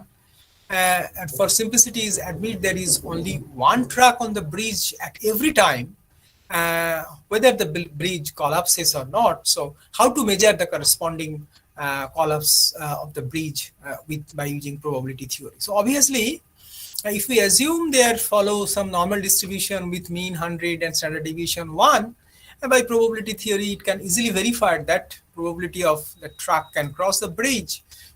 It is almost 1. However, when there is do not exist any observation, that means any observed data for the strength of the bridge, we have to invite some domain experts, say maybe some civil engineering, some civil engineers or some other, which are really experts in this field. Usually the belief degree has much larger variances because this depends on the human experts, and then the real strength of the bridge. Because in the previous example you look, here it is normally distributed with mean 100, but variance is very low, is 1. So in that case, if we use the probability theory, it's almost probability value is 1. But when you go for the domain experts, because there is no data, real data from the physical verification of those strength of those bridge. So in other words, the real strength of the bridge is relatively invariant compared with the human belief degree. So say if we assume the belief degree looks like normal probability distributions with higher variance, it may be its mean is 100, variance is also 100. And if we want to deal with this problem with probability theory, then we have no choice but regard with the strength of this 50 bridge. If we assume all are identically distributed normal distribution with 100 mean and variance 100, then by using the probability theory, if we calculate this probability of the track can cross over the bridge, it's nearly 0. So that it is almost impossible that the truck cross over the bridge successfully. So obviously that is the main uncertainty part. So that means here probably the belief degree of the probability theory goes to 0. So hence probability theory is not applicable such human uncertainty, because here no enough historical data is available. So obviously, Liu also suggests this is completely different from the probability from the fuzzy theory. So in fuzzy theory, completely depends on similarity. So here also, if we consider, say, give this example here, say about 100 tons. So about 100 tons can be represented by, that means if we consider say several number of trucks, all are having weight is about 100 tons, and that strength of the bridge is about 100 ton, it may be 90 ton. So in that case, the corresponding membership representation of this about 100 is represented, say, some triangular type of function, which triangular type of function is given here. So if it is 100, so obviously there is no uncertainty, that means this membership value is 1, and from 80 to 100 it gradually increasing, that means uncertainty is gradually increasing, and again 100 to 120 it is decreasing, but it's basically measures the similarity. And Liu's uncertainty is also different from the this type of fuzzy uncertainty, where Liu defined this fuzzy uncertainty as a possibility measure. That possibility measure is basically the supremum of x mu x. So that means the strength is exactly 100 tons with possibility is 1, and the strength is not 100 tons, that is also with, because always we consider the maximum value.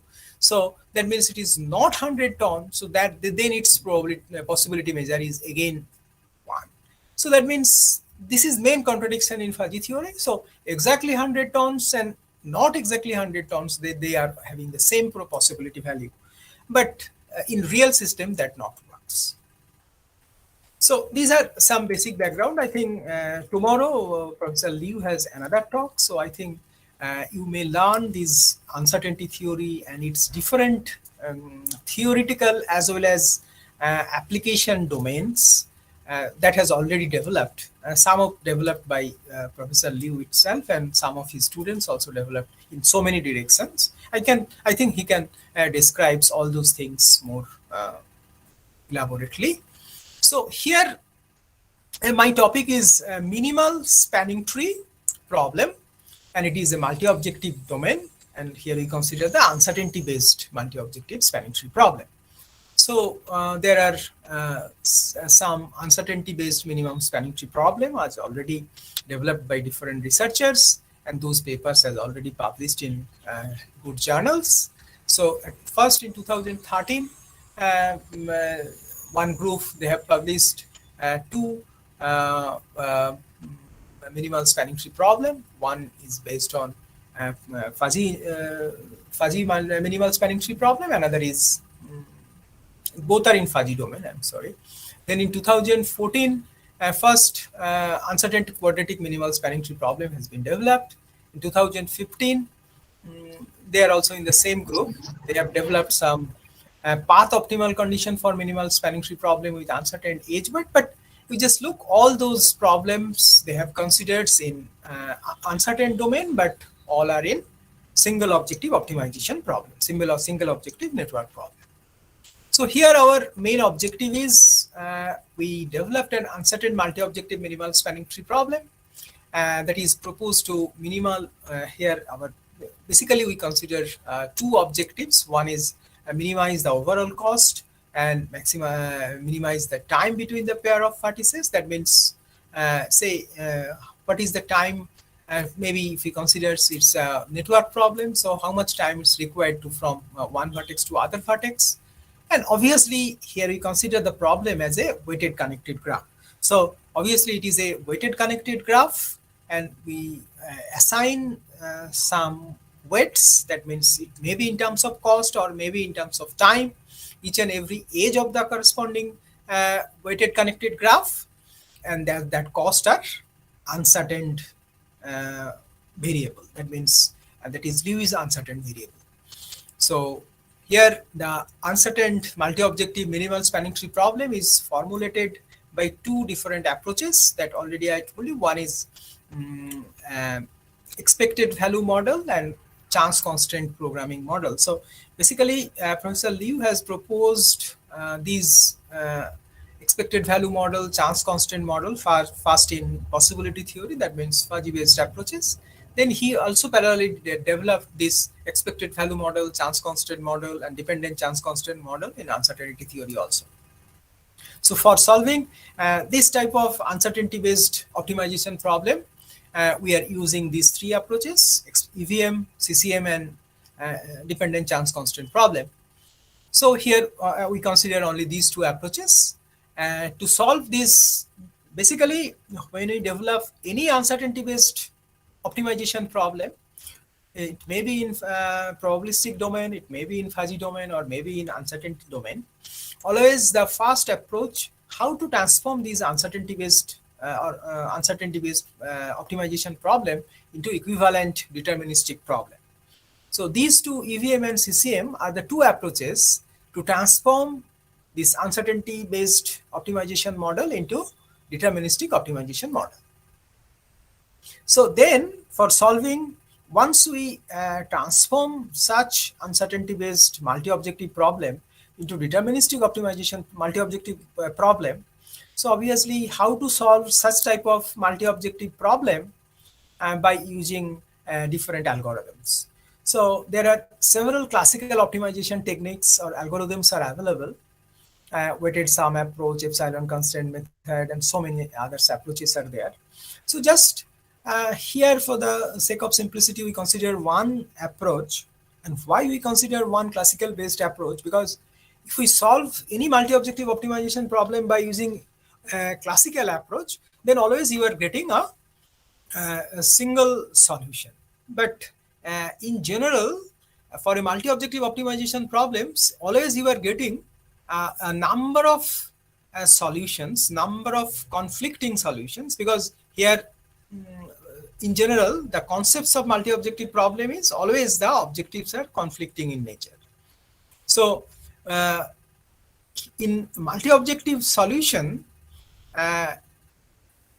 because if we consider a single objective problem, so any solution is, all the solutions are, there is a ordering, the complete ordering between the solution for single objective problem. So that means always you can compare any two solutions.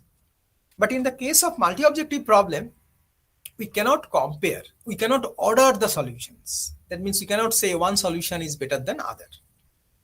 So that's why there are several solutions which are conflicting to each other. That means maybe one solution is better with respect to one objective and other solution is better with respect to other objective. So that's why always a set of solution is important when we want to solve a multi-objective problem.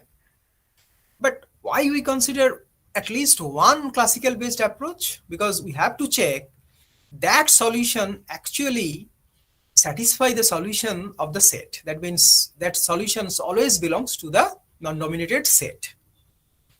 Okay. So here also we use two multi-objective genetic algorithm. One is non-dominated sorting genetic algorithm, that is NSGA2. This is proposed by Kalyan in 2002. And this is a very well-known approach. But in this problem, we also use another recent development approach, and we also modify these because they have developed this is basically DNCA, duplicate elimination non-dominated sorting evolutionary algorithm. And this algorithm is basically primarily developed as some particular type of problem. But here we are improving this algorithm for especially for network optimization problem. So we have already developed it, and we already use this in different network optimization problem, because already we have published multi-objective Chinese postman problem, multi-objective maximal flow problem, multi-objective TSP. So and here we use this DNCA for minimal spanning tree problem also. So this is the main flow of our paper. So here the title of our paper is Uncertain Multi-Objective Spanning Tree.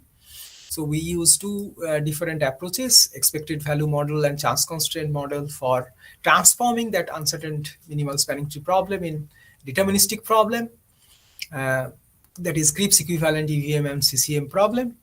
Then we use different solution methodology. One solution methodology is based on classical approach, and two other algorithms have been developed for MST using evolutionary algorithms. So this is our basic problem. So what is basically this uncertainty based problem here? So here we consider a weighted connected network. So that is basically suppose G be a weighted connected network with vertex set V and edge set E, and vertex set having n number of vertices. Edge set maybe m number of edges are there. So here we consider this xi ij and eta ij are the corresponding uncertain cost traveling through each edge eij, and eta ij is a traveling time through eij. So here xij is the corresponding decision variables. Obviously this is a binary variable. That means this xij is either 1 or 0. 1 means we have to travel from ith node to jth node. If not, then it is 0. So here the corresponding mathematical model is represented as minimum of Z1 is it is very simple mathematical form, sum over I and j, xi of Cij, Xij, and this is cost, so that's why Cij, and sum of Ij, xi Tij, Xij. So the xi Tij is the corresponding time coefficient. Subject to this well-known constraints for minimal spanning tree. Because it is a tree, so obviously sum of Xij is equal to n minus 1, that is number of vertices minus 1. And this is basically the loop constraint. That means continue, we cannot consider continue 3 edges. That means they forms a triangle or loop. Okay. So this is a very simple mathematical model for uncertainty-based, uncertain multi-objective minimal spanning tree problem. This is the mathematical form. So now that part is also very easy. We just consider the expected value model. So that means we just consider the expected value of Z1 and expected value of Z2. And there is no uncertainty in the constraint. So obviously, all the constraints are similar. So that's why if we consider the expected value model, so the proposed model is minimum of E of Z1 and E of Z2 subject to the same constraints. So here we can easily determine this as sum over I, sum over j, E of xi Cj, because only the uncertainty factor is xi Cij and eta Tij.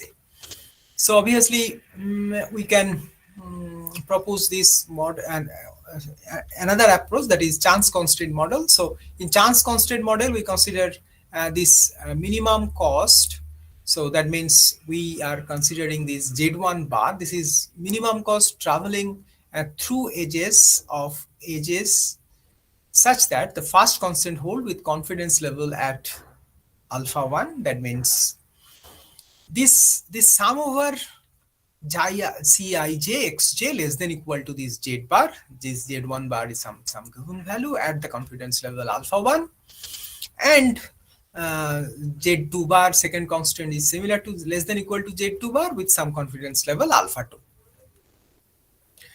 So now already I told you here we use two multi-objective genetic algorithmic approach. One is multi-objective non-dominated sorting genetic algorithm. This is very famous algorithm. This is proposed by Kalyanmoy Dev in 2002. And here the main approach is basically NSGA2 randomly generates an initial population, because always when we want to solve multi-objective optimization problem, we always try to use some population-based approach, because here not a single solution is important. Here a set of solution is important. So here, so in any and another concept, so in any multi-objective optimization problem or multi-objective evolutionary algorithm, there are two parts. One part is multi-objective specific component and evolutionary algorithm specific component. So since it is a genetic algorithm, so evolutionary algorithmic based components means its selection, crossover, and mutation. These are the basic components of genetic algorithm. And if we consider the multi-objective specific component, so then there are 2 points are very important. How to measure the convergency of the corresponding solutions to the actual solutions, and preserve the diversity of the solution.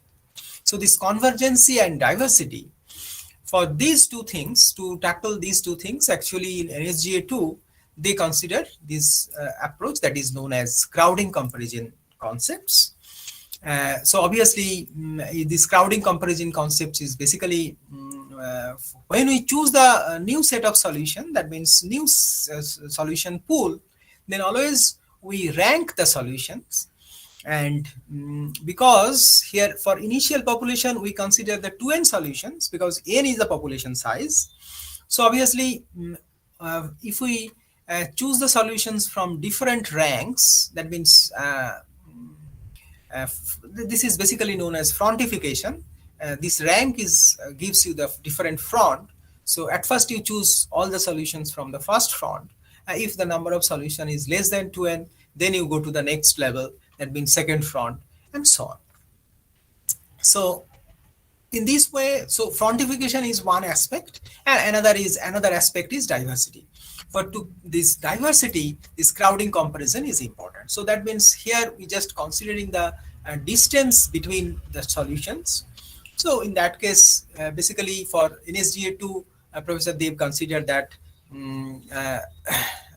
Euclidean distance. So I think the time is going. So another approach that is also very interesting approach, it is DENCA. Here some generalization of the previous algorithm is done. So I'm not going to the detail of that due to the shortage of time. I think someone is interested, you can go through with that. So directly I go to the result, because this result section is very important. Why? Because for such type of network optimization, there are so many level-based algorithms. That means that classical solutions approaches are available. But when we deal with some multi-objective problem, then for combinatorial optimization, it is really very difficult when we consider a larger problem. So here at first I give you the idea for a sample solution where we consider 10 vertices and I think several number of edges. So it's a small network. So here we consider the different parameters as different types of uncertain variables. Actually, Liu proposed this linear uncertain variable, zigzag uncertain variable, normal uncertain variable in different forms. Maybe in the next class you learn something about those variables, how to define those variables, what are the graphical representation and mathematical form. But here you just look, we consider the edges are associated with different weights which are uncertain costs and uncertain time. So here uncertain cost parameters are represented by uncertain zigzag variable, which are represented numerically here. And then uncertain time parameters also represented by zigzag uncertain variable, which are given in this table. And if we use just this deterministic classical approach for transforming those deterministic objective, then if we use this global criteria method, because for transforming this uncertain model, we use two different approaches. One is EVM, that means expected value model. Another is chance constraint programming model. And if we solve it through global criteria method, you just look, we will get only one solution where the expected cost is 631.55 and expected time is 528.90, and the corresponding minimal spanning tree, because you just look, there are 10 nodes are there. So obviously in this spanning tree consists of 9 edges. So the corresponding spanning tree is given by this E12, E13, E25, and so on, E810. And if we use the chance constraint model, so with 90% level of confidence, then Z1 bar and Z2 bar is given by this. This is nearly close, but maybe the 10 units are different with the result. And here you look, the different spanning tree will be generated. Different spanning tree will be generated. So, but the cost is more or less similar. Now, if we use this other two evolutionary algorithm, so you look, in the NSGA2, we are getting a set of solutions. Maybe here, how many solutions? 10 solutions are there. And if we consider the DENCA, here also we are getting 15 solutions. But interestingly, out of those solutions, one solution match with the this global criteria method. You look. So here 631.55 and 521.90. So this red solution is matched with the. So that means that makes the sense. So by using evolutionary algorithm, always you are getting that a set of solution but we don't know which solution is more acceptable by the decision maker. So you just give those solutions into the decision maker, and decision makers choose the best one. But similarly for other evolutionary algorithm also. But thing is, one solution is matched with the set of solutions of the corresponding evolutionary algorithms. So also we plot those solutions in the graphically. So it is obvious, you just look both the objectives, that means expected cost and expected time, are minimizing objective. So here, since these are minimizing objective, obviously your the Pareto optimal front is towards the that means towards the origin. So that means this concave form in this form. And also in the second figure, that is also represented by another algorithm, that is density. So this, from the graphical plot, it is clearly shown that this solution is satisfy the condition of non-dominant nature of the solutions for multi-objective solution space. So also we solve our problem by using NSGA2 and DenseA for chance constraint model. So here we consider alpha 1 and alpha 2 as 90% level of confidence. Here also we get a set of solutions, little more solutions here. So if we plot those, also you are getting this Pareto front, looks like this. And here we are showing some sensitivity of this different chance level, and this is also very interesting. So if we consider a different chance level, that means if we vary this alpha 1 and alpha 2 from different levels, say from 0 to 1, and with respect to this cost and time, that means two objectives. So how these the corresponding changes of these objective functions Z1 and Z2, that is clearly described in this figure. Interestingly, when we solve any such network problems or any such multi-objective network optimization problem, and if we use different algorithmic approach to solve such type of problem, so obviously we have to compare our results with different matrices, because whether your multi-objective problem is really gives you a good solution for that set of uncertain variables or that set of parameters, you have to check it. So how to check? So obviously there are different performance measures. These are basically some statistical performance measures. These are well-known statistical parameters, that is hypervolume, spread, inverted generational distance epsilon. These four, by using these four parameters, we can compare the results. And here you look, because hypervolume is always, higher hypervolume is always acceptable, and in the case of spread, lower value is acceptable. So if we compare these four performance measures from this figure, it is clear that DenseA is little better perform than the, so here you just look. So for a mean of 4 different performance matrices, after 100 independent execution of these two multi-genetic algorithm corresponding to EVM of 5 randomly generated, this is important. We are generating 5 different uncertain transportation instances, and also in the case of CCM also, we are considered the similar result. So what is the conclusion here? So here basically an uncertain multi-objective minimal spanning tree problem under the framework of uncertainty theory has been proposed. And the model is explored as a multi-objective MST of a weighted connected undirected graph. So initially we considered a weighted connected graph with different uncertain weights are associated with this. Basically 2 types of weights are associated. One is cost and another is time. and we formulate the corresponding expected value model and chance constraint programming model for transforming those uncertainty based problem into deterministic one. And this deterministic transformation of the model then solved using one classical approach. This is epsilon constraint method, and two multi-objective genetic algorithm, NSGA2 and NCA.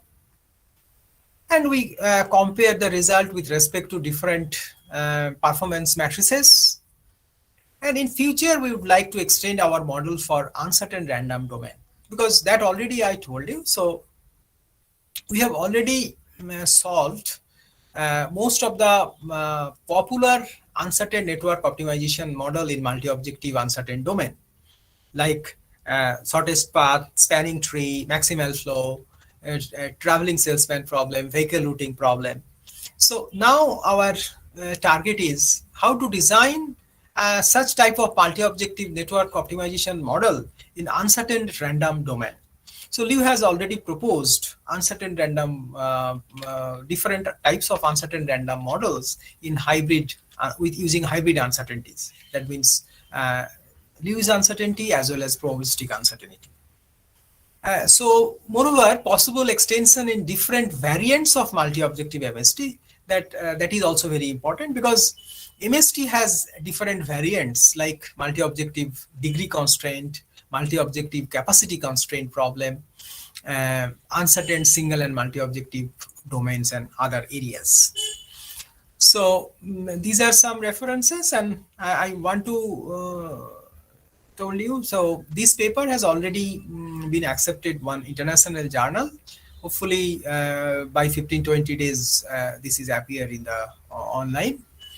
So with this, thank you. If you have any questions, maybe you can ask. Thank you so much, sir. And if anybody has any question, they can just put it up in the chat box. But I fear we are already running short of time. Yeah. So I think I took no, 40, sir. 40, You have not, minutes. no, Yes, sir, yes. sir. You have taken the time, absolutely your own time. But it happens. Actually, it's normal. When the flow comes, it will go on. And we didn't want to impede anybody so that we can have a true picture of what the works are going on in various fields. Sir, Deepak Jana sir, as you're here, can we take up questions or shall we move on to the next speaker? So we can move. Yeah, no problem. No problem. Yeah. Okay. If you have any questions, maybe they can send they Yes, can contact sir. me Thank you through so email much, or sir. anyway. Thank you, sir. Okay, We will thank be sharing that with the students and the audience. And So, one request, Dr. Somurjit Kaur. Sir, already Professor Jean Pence from Hangang University. Yeah. Look, I already. Professor. So, Professor, am I audible? Hi, Professor Peng. Can you hear us? I think you unmute yourself. Yeah, Professor Peng. Please unmute yourself. So one thing here I can add, when I leave from Hangang University, just 12 o'clock, just Professor has bring so please some. unmute yourself. Professor Peng, please unmute yourself. Just I remember that day. Please, Professor, unmute. Sir, please unmute yourself. I think he has some problem. Okay.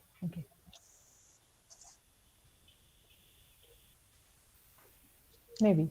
Sir, please carry on. Okay, please continue for next speaker. Please go ahead. Okay. Thank you, sir. And thank you, Somurjit sir. Starting from all the four axioms of uncertainty theory, namely normality, self-duality, countable, sub-additivity, etc., you explained even why uncertainty theory came into being, replacing probabilistic uncertainty theory, or better to say, what are the ages of uncertainty theory over probabilistic uncertainty theory. Yeah, we were all very keenly listening to you and learning some of the basic concepts of uncertainty theory and its applications. And while listening, we also have come up with several questions, but unfortunately, all these questions could not be taken up today because we are already having another very learned professor, a brilliant speaker, waiting for us. Professor Deepak Chandra Ghosh, the renowned, respected emeritus professor, a versatile genius from the Department of Sir C.V. Raman Center for Physics and Music from Jadavpur University. Sir's vast knowledge has always motivated him to work with a multidisciplinary approach, and hence, while working in the core field of physics and writing such articles like Smart Micro Nanoparticles in Stimulus Responsive Drug Gene Delivery Systems, Anomalous Radon Emission as Precursor of Earthquake, Multifractional Detrended Fluctuation Analysis of Human Gait Diseases, he has also, in fact, he is working and motivating his students to work in a very interesting field, that is music. Brain response to color stimuli, an EEG study with nonlinear approach. Ragas in Bollywood music, a microscopic view through multifractal cross-correlation method, which has got published, and this particular work has got published in a very reputed journal, that is the Journal of Acoustical Society of India. There are several other papers, for instance, variation of singing styles within a particular gharana of Hindustani classical music, a nonlinear multifractal study. Audience must be thinking that why these things are being here. These things, why are here? That our very renowned Professor Deepak Chandra Ghosh will be explaining. And let me tell you one thing, my dear audience, that his skills and expertise pervades in large number of areas, starting from multifractal analysis, complex networks, to fractal dimension, phase transitions, fractal analysis, fractals, nonlinear dynamics, chaos theory, network theory, statistical mechanics, and even linguistics and acoustic phonetics, if I'm not wrong.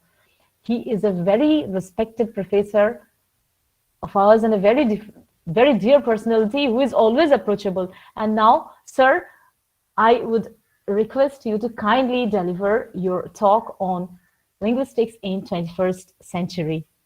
Thanks to you. Sir, please, over to you.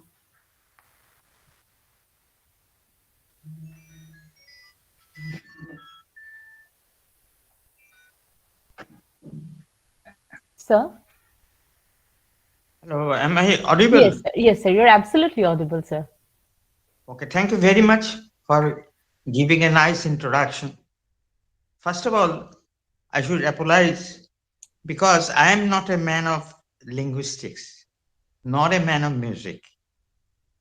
I have been doing hard science in physics, particularly in particle physics, for the last 55 years. Now, what I have done, what is nothing but transfer of concept of physics to linguistics, to biomedical studies, to music. So time is very short and subject is not only multidimensional, but a deep subject concerning consciousness also. So let me start, and since the time was scheduled from 3:55 to 4:40 perhaps, but a beautiful lecture was there and I was listening to it. So 15 minutes have gone. So I will request Shankho, my co-sharer, who will show the transparencies and all these things, PowerPoint, to compress the matter. Otherwise, it will be possible. Sir, just one thing, sir. Your time is up to 5, sir. And if you need, you can take a few minutes. If you do not mind, I have scheduled my program. I will try my best. Okay, sir. Okay, I will sir. try Thank my you. best. Thank you, sir. Thank you. Okay. Shankar, please start. Dr. Shankar Shandlar is a co-worker. He is research associate in School of Linguistics. He did PhD under my supervision in music in this area. Very energetic, and 21st century's work or research is possible due to him in my laboratory. Next slide. Linguistics, education and research. With apology to everybody, what I have seen in physics also, the usual curriculum is filled with informations about the foundations of the subject. Practically very little information about the frontiers of the subject.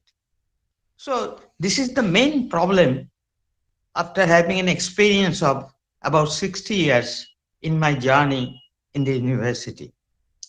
We are in a position to make the student well-filled mind, no doubt about it. But we are not in a position to make the student well-formed mind. By this I mean, there should be a ratio of foundations and frontiers.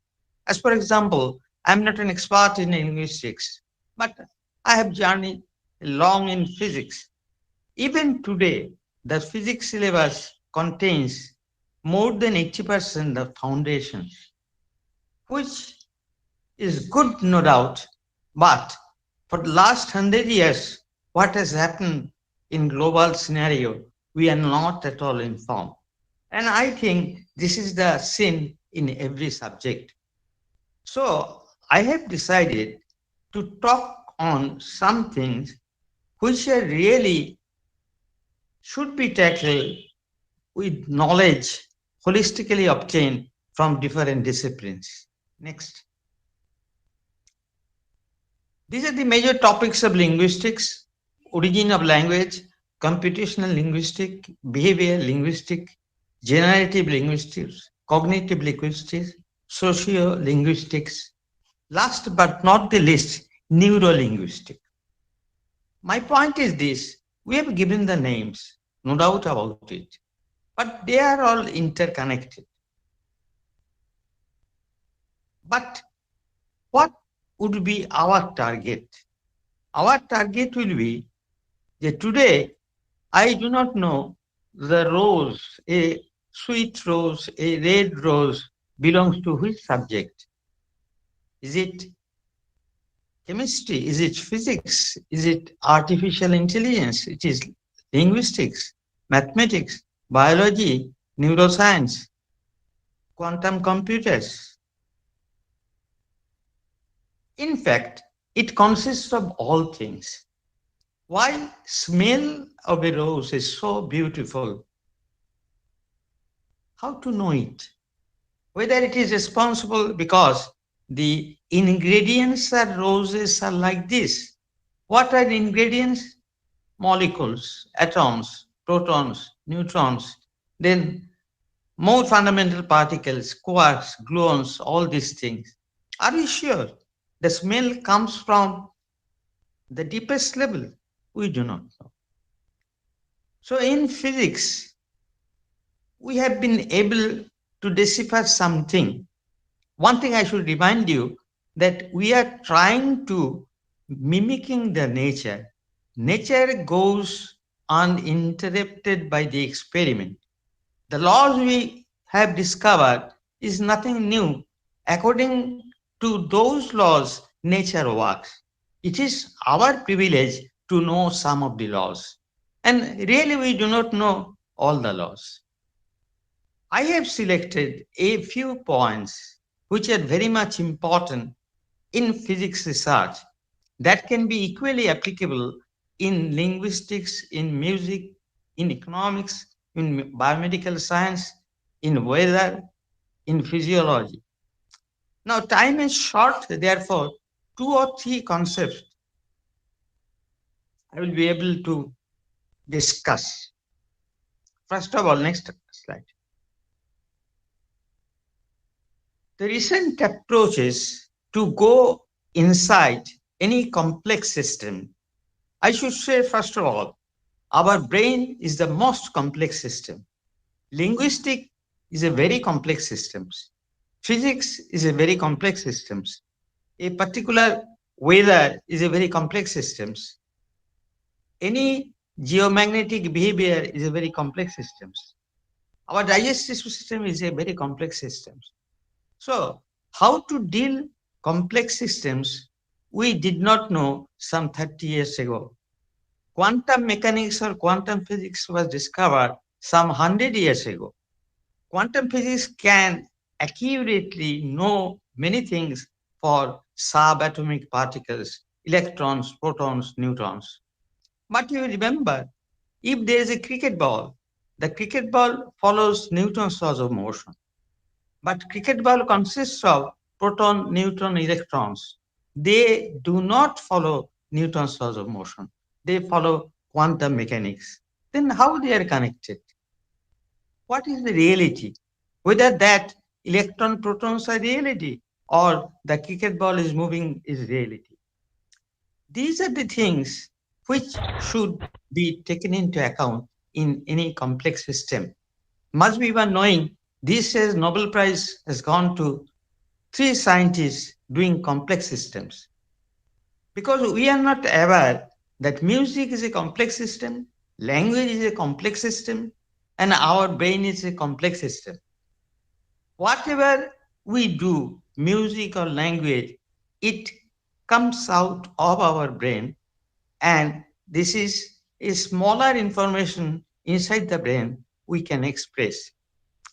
Now, the recent approaches how to identify the characteristics of the linguistics or characteristics of the music, we have to go inside. We know some signals are there, with the signals of which we analyze the things.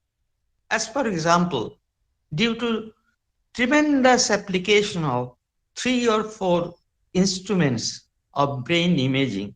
Number 1, EEG, electroencephalography. Number 2, MEG, magnetic encephalography. Number 3, fMRI, functional magnetic resonance imaging. And number 4, PET, positron emission tomography. These 4 instruments have done miracles. But the point is, we often know that medical persons use EEG, medical persons use fMRI or MRI, but the signal required for diagnosing a disease is different. The signal required for doing linguistics of music. Because suppose in case of EEG, the electrical signals, the fluctuations of electric fields or potentials, we have to analyze in a proper way, not the way which is often used by the medical practitioners. Because inside the signal, there are fluctuations, and even there are fluctuations of fluctuations. You have to identify those fluctuations of the fluctuation. That can be done only using latest ideas of fractals, information entropy, information sciences, and all these things. So first thing, what I will explain to you, how to tackle language in the sense that our brain is trying to see the structure of the language and what is the origin of the structure. At the same time, we are using the language as an input to know the structure of our brain, how brain functions, what are interconnectivity, and what is really response of language or music to the brain. We have roughly divided brain in different segments: frontal lobe, temporal lobe, occipital lobe. Meaning temporal lobe is responsible for any acoustic signal. Occipital lobe is responsible for visual symbol. And we assume that all are separate identities and there is no interconnectivity. this concept is wrong. All are equally correlated. So preliminary studies on language, recitation music, acoustic analysis, and cognitive analysis we have done in our laboratory of C.V. Raman Center on music as well as on language. I will describe one after the other. Now in physics, there is a concept which is called wave function collapse, meaning thereby, if there is a particle, a subatomic particle, suppose electron, when there is an electron, electron is regarded as wave, and it is described by wave function. That wave function is nothing but the probability of getting the electron at a particular point. If in this room there is an electron, then there is a probability everywhere in this room there is electron in different probability. But as soon as I measure, I detect by some means at a particular point that electron is there, then we call all other wave function collapses. That means all probability vanishes and the electron has come to a actuality, from probability to actuality. This thing happens, if you think deeply, in our consciousness also. Without consciousness, nothing happens. No linguistic, no physics, no music. So when we listen to a language, what happens? When we listen a particular word, there are number of meanings of the words inside our consciousness. So probability of say 100 meaning is there, 100 wave function of meaning is there. But somehow our inner system chooses one, and that meaning I recognize, I express, I put into word, and I can call this is a collapse of wave function of our thought process. This really happens. This is true. Next.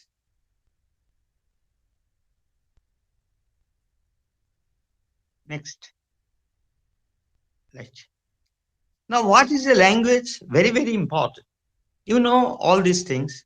Language is a structural system of words, sounds, gesture, patterns, symbols, etc., by means of which human beings, as member of social group and participants in its culture, express themselves. The functions of language includes communication, expression of identity, play, imaginative expression, emotional release, and at the same time give well-being of a human being. Now let me explain. Shankar, please repeat the previous one. Please go to the previous slide.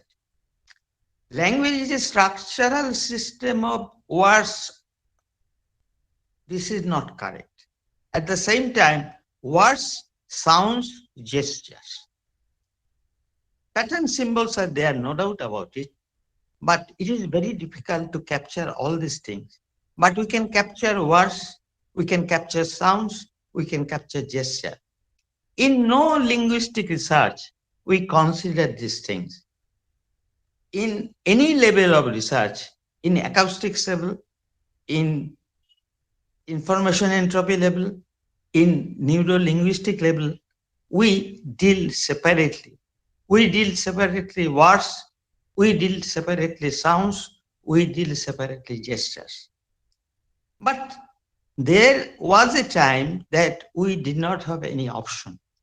But now we have options, we have machines with the help of which we can simultaneously know the information of words, sounds, and gestures.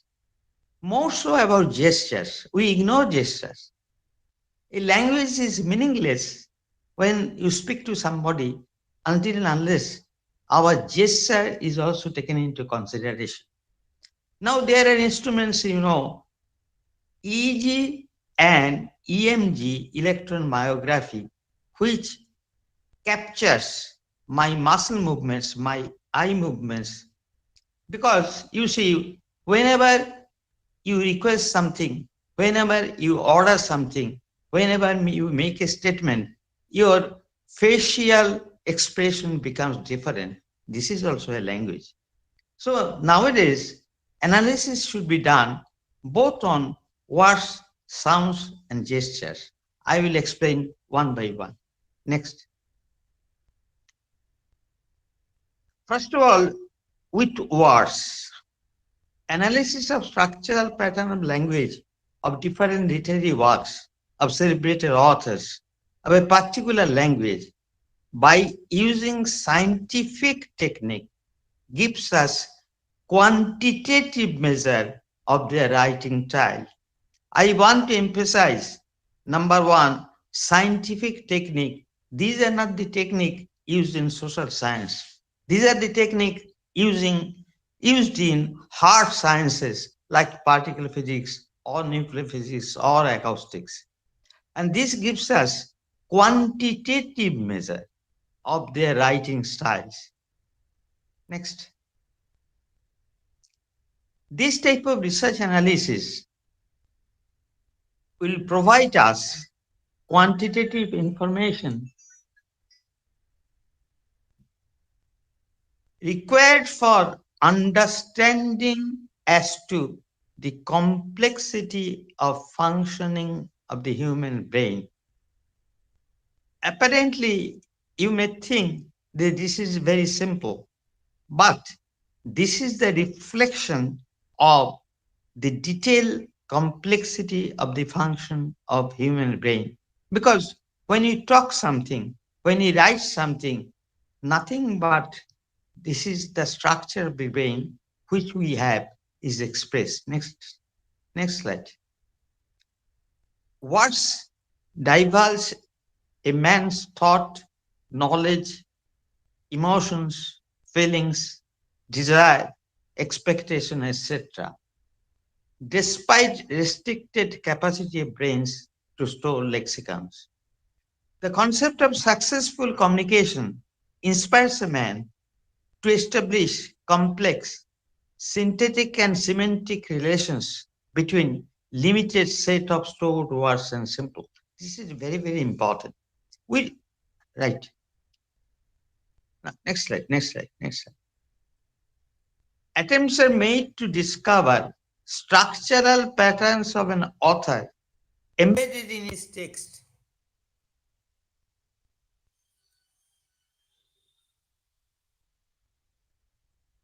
Very sorry, a phone came.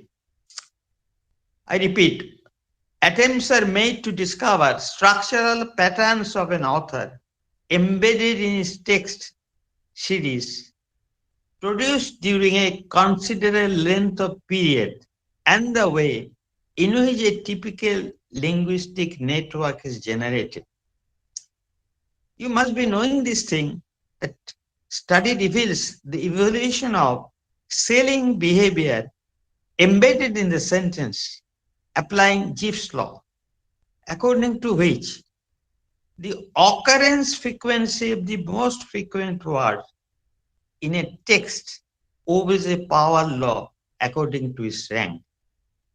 That means, suppose in a Shakespeare's novel, one particular word, yes, occurs 5,000 times. Then the next word is say and. It should occur roughly 2,500 times. Excuse me, just a second.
Is it okay?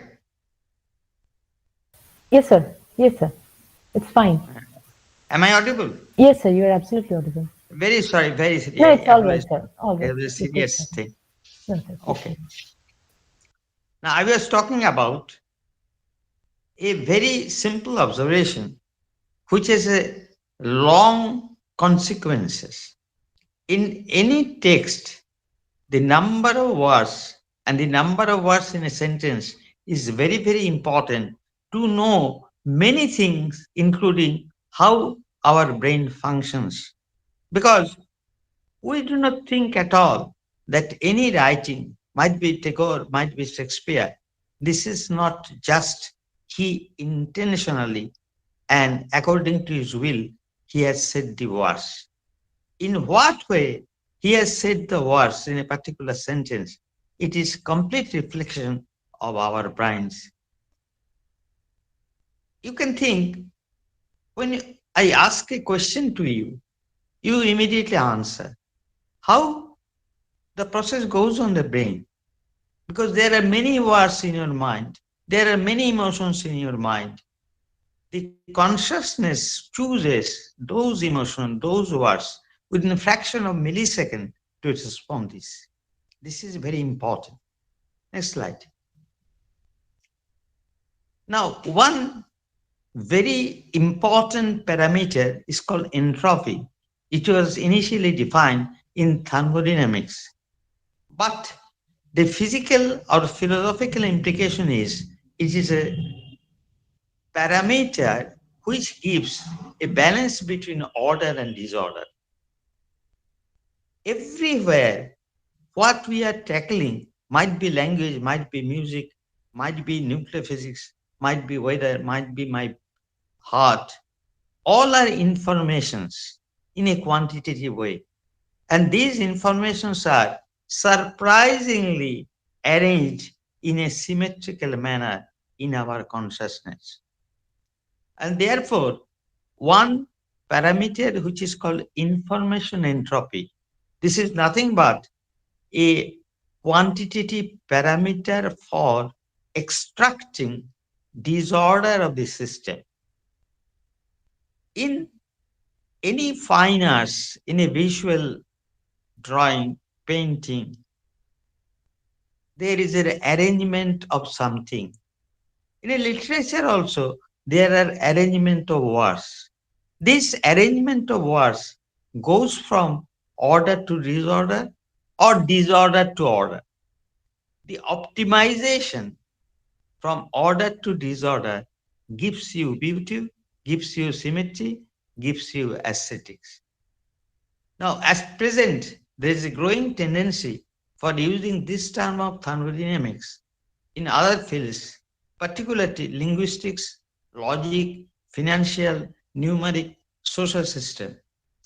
In the field of information theory, it is a measure of the efficiency of a system in transmitting a signal or the loss of the information in a transmitting signal.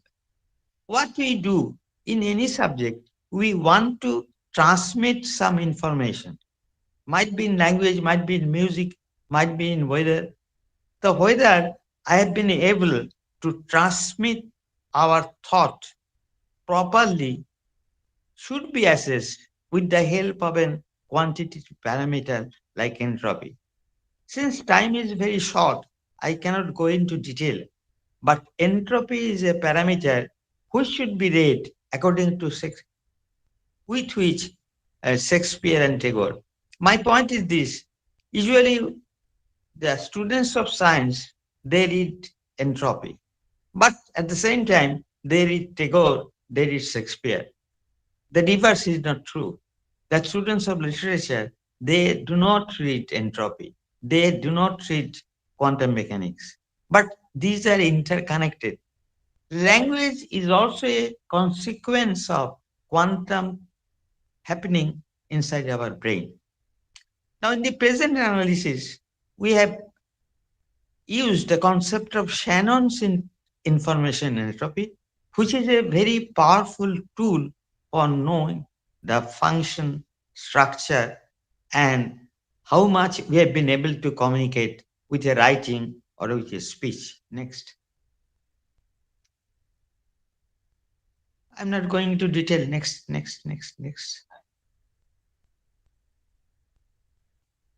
This is a simple example that we chose some writings of crime thriller Agatha Christie, and we have analyzed in terms of Shannon entropy, and we have seen a beautiful thing that the entropy is more or less constant for all books spanning over 40 years.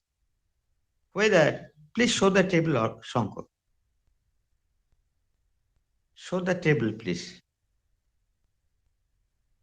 Right. Thank you.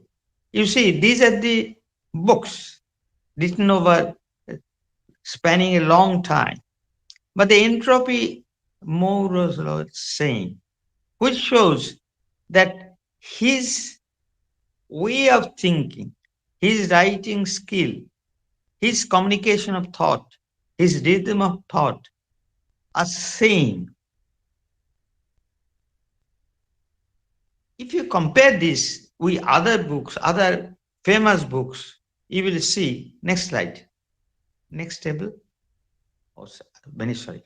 We have checked it with other very famous books, their entropies are different.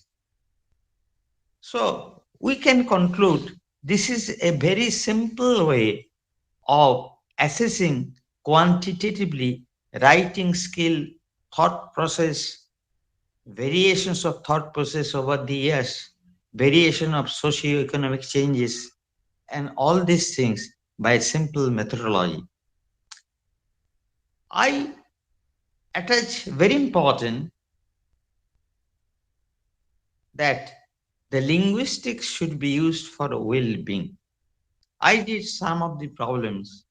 Suppose, you know, the Alzheimer's disease is a very common disease. When it is diagnosed, it is too late.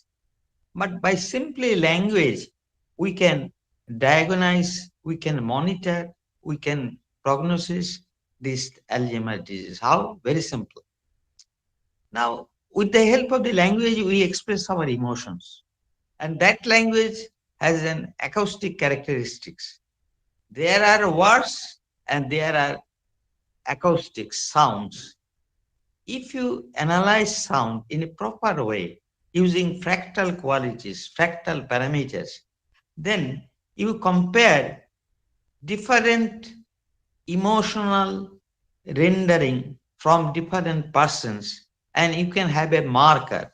With the help of the marker, simply you check any random person and his acoustics deliberations can be analyzed and can be compared with the standard marker, so that beforehand we can for certain express that there is a possibility of having Alzheimer's disease. This is true for other motor neuron disease also, because the language, the way he utters the emotional words are very important for degeneration of higher cognitive function. So I should say the linguistics should be applied for well-being of human being. These are the areas. We have enough papers in this area. If somebody is interested, I can help you. Next. Early diagnosis of Alzheimer's disease, surveillance of suicidal tendency. This is a very important. If you have a suicidal tendency, this is reflected in your language, this is reflected in your emotion, this is reflected in your utterance. So with the help of fractal, if you analyze the acoustic signal, you can have sufficient amount of information for the surveillance of suicidal tendency. Moreover, we have also observed that we can actually take the help of a parameter which is called Hertz exponent. This is a nonlinear parameter. That language independent emotion assessment. Suppose a person speaks German, a person speaks English, but this tool will be able, independent of language, whether he is suffering from any motor defect or any neurodegenerative disease. Next. Now, in the real term, we actually, in the deepest level, there is quantum physics involved. Why? I tell you. Because our brain consists of ultimately atoms, neurons, and atoms are nothing but combinations of protons and neutrons, electrons. They follow quantum mechanics. You see, when you use fMRI, fMRI is nothing but nuclear magnetic resonance. So we take help of magnetism of protons and neutrons to map the brain, to map the thought process. So there is contribution of magnetic field of protons and neutrons, and which follow quantum physics. People do not know how this upward causation occurs, how microreality is achievable. But it is true that this higher cognitive function is very much dependent on quantum physics. And that's why we can use quantum ideas. Must be one knowing that quantum field theory was used by Chomsky. And nowadays also there are works where quantum field theory are being used in linguistics as well as condensed matter to study mainly isomorphism, which is a very important term in linguistics, which is also a very important term in condensed matter physics. There is no difference. Isomorphism of language and isomorphism of condensed matters are same. But if you have to tackle in the real truest sense of the term, you must take help of quantum field theory. Next. Now we talk about uncertainty. The last lecture was also on uncertainty. Uncertainty on many things. Why uncertainty comes in the lowest level? Because all you know, the uncertainty formula, the del x into del p is such and such. The philosophy of this is this. We cannot be sure of anything in principle. If I am confident that my position is fixed, then my momentum is uncertain. So similarly, in our thought process, if I want to express something, I give attention to particular word. And if I am confident that particular word is really communicating.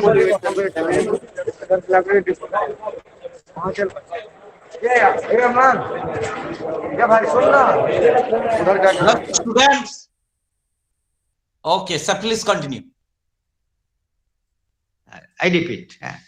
I want to say the uncertainty principle of Heisenberg, the philosophy of this is true in case of our consciousness. I will give a simple example. When you ask me a question, I want to give you an answer. That the proper word I do not know, but I will try to deliver the proper word. If I am confident that word is certain, then the intention, the meaning becomes infinite. The people will not be able to follow. So uncertainty in expressing my thought is a factor. And therefore, we use our gesture, we use our many things to express ourselves. My main point, the quantum consciousness is also the guiding factor. Language is a very big thing because the physics, quantum physics, and everything has been formulated in terms of the language, which are already in practice for transmission of our thought.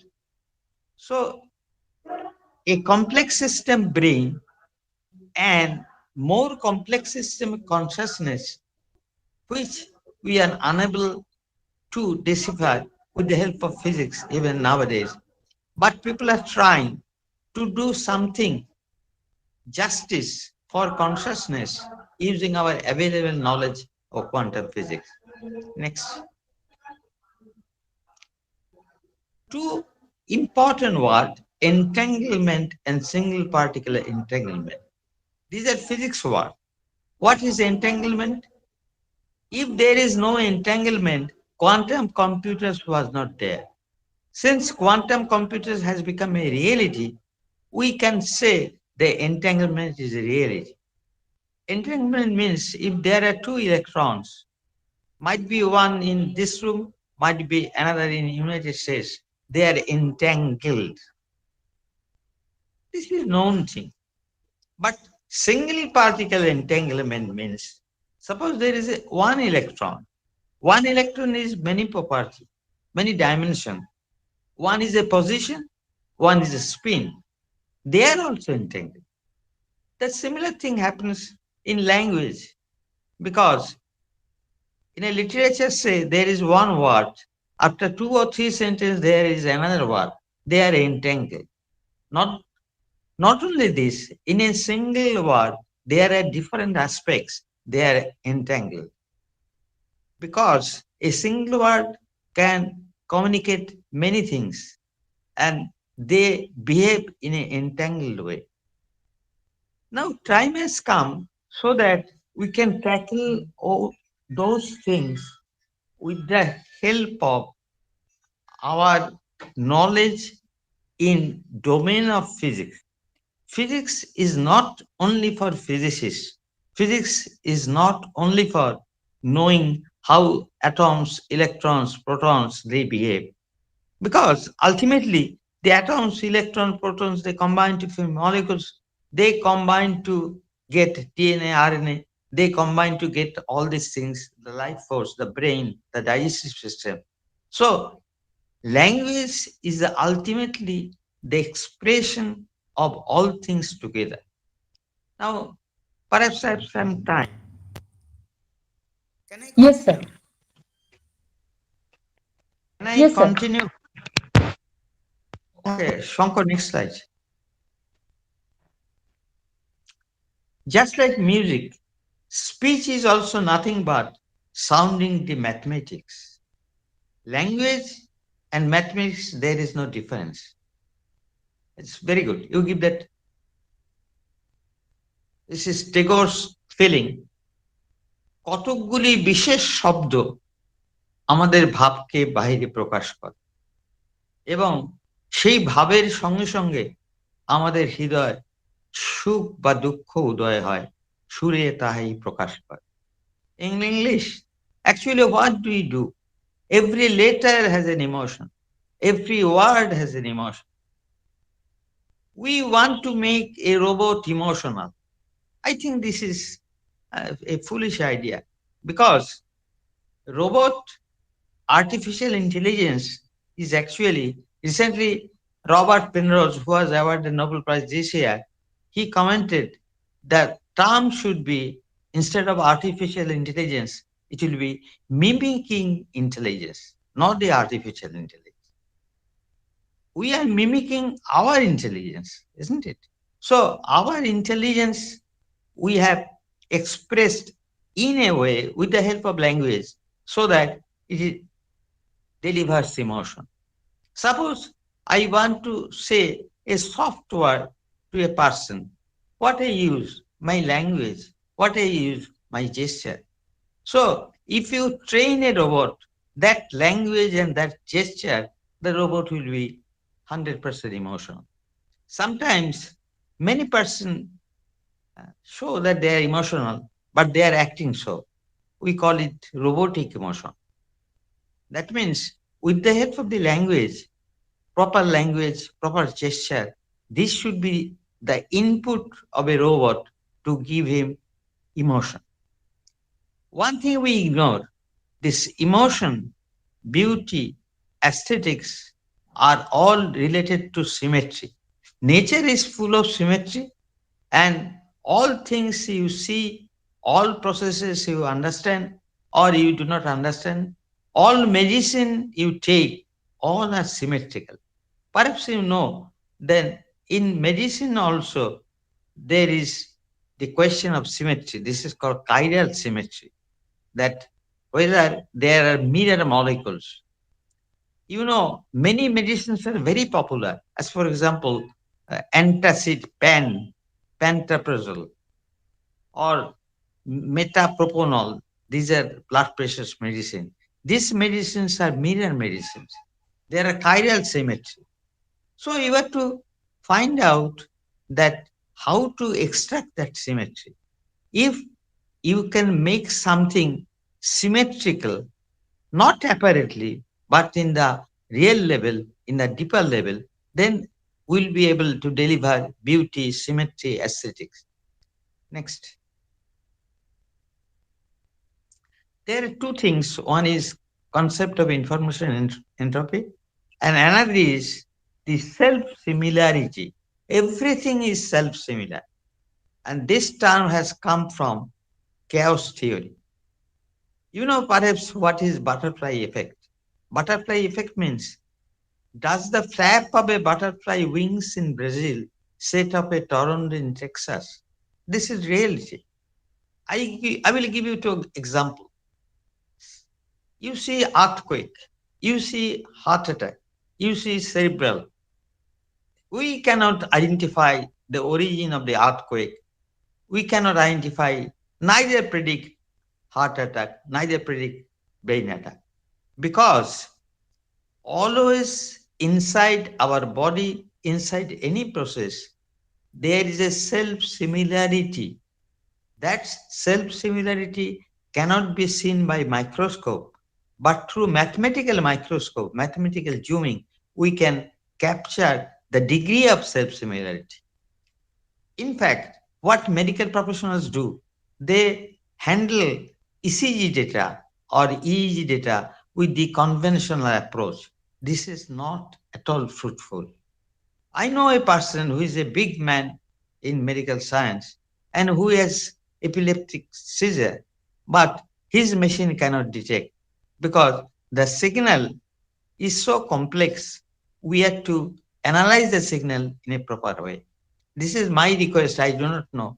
If somebody are doing his EEG or ECG, the main thing is to process the signal in non-linear way, using fractals, using entropies, and all these things. Everything in nature is fractal, starting from DNA, RNA to tree, our digestive system, our brain, our heart. In fact, the language, music, number of publications in a way, and there is a reporting from Calcutta-based scientists that the behavior of dog, behavior of barking, they are also fractals. So, to sum up, I will say three things. Language is a very powerful tool. A language actually conveys our thought process. And time has come. There are two things. One is wisdom in level 1. There is wisdom in level 2. There is wisdom in level 3. Nowadays, neuro-linguistic is a term, but you have to understand what is meant by neuro-linguistic. Not that I put some input to the brain and I have some EEG data. This is not true. There are many aspects. I will show one such example in our laboratory. Shanko, please show Pij's work. Pij's work.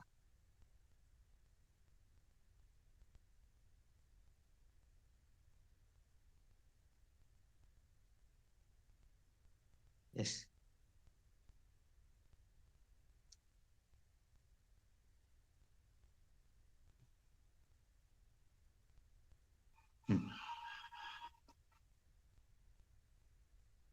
Classification of speech rhythm. Next, next, next, next, next, next. Right. Previous one. There are many things. we take a particular example. The neural correlation of speech act under each condition, pros and non-pros. That is, if I ask you a question, I want to know your status, whether you want to do this thing, I can express in different way.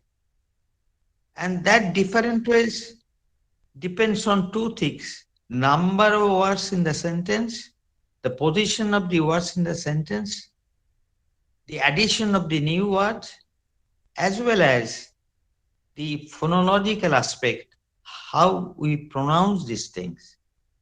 My point is, two things are taken to be simultaneously. There is an acoustic signal you must process, then that will go to brain. Then the brain has to be processed with the help of EEG, taking data from different portions, temporal, occipital, frontals. This is a typical result. We have seen that in this particular protocol, there is significant enhancement of activation in some of the areas. I'm interested in knowing, when people read out a story, the story has emotions in different paragraphs. If those emotions can be tackled with the brain and with the parameter entropy, which is a manifestation of a temperature. Different emotions given to different temperatures. So the research should be such that one has to read some story, one has to read out that story, and somebody should be inside some EEG machine, and we should take reading simultaneously, one with EEG, one with EMG, because you have to see how the gesture, sound, and words both act simultaneously to the different portions of the brain. Might be in a case where, although we are listening to something, the temporal lobe should be activated, but visual lobe is more activated. That is, that author is successful in describing the story, describing the emotion, so that our visual mode gets more pronounced. So in short, since time is very short, I have given some example, very vague. I'm very sorry for this. If you have any question, you can ask me. But these are the areas that should be really 21st century language. Thank you very much for patient hearing.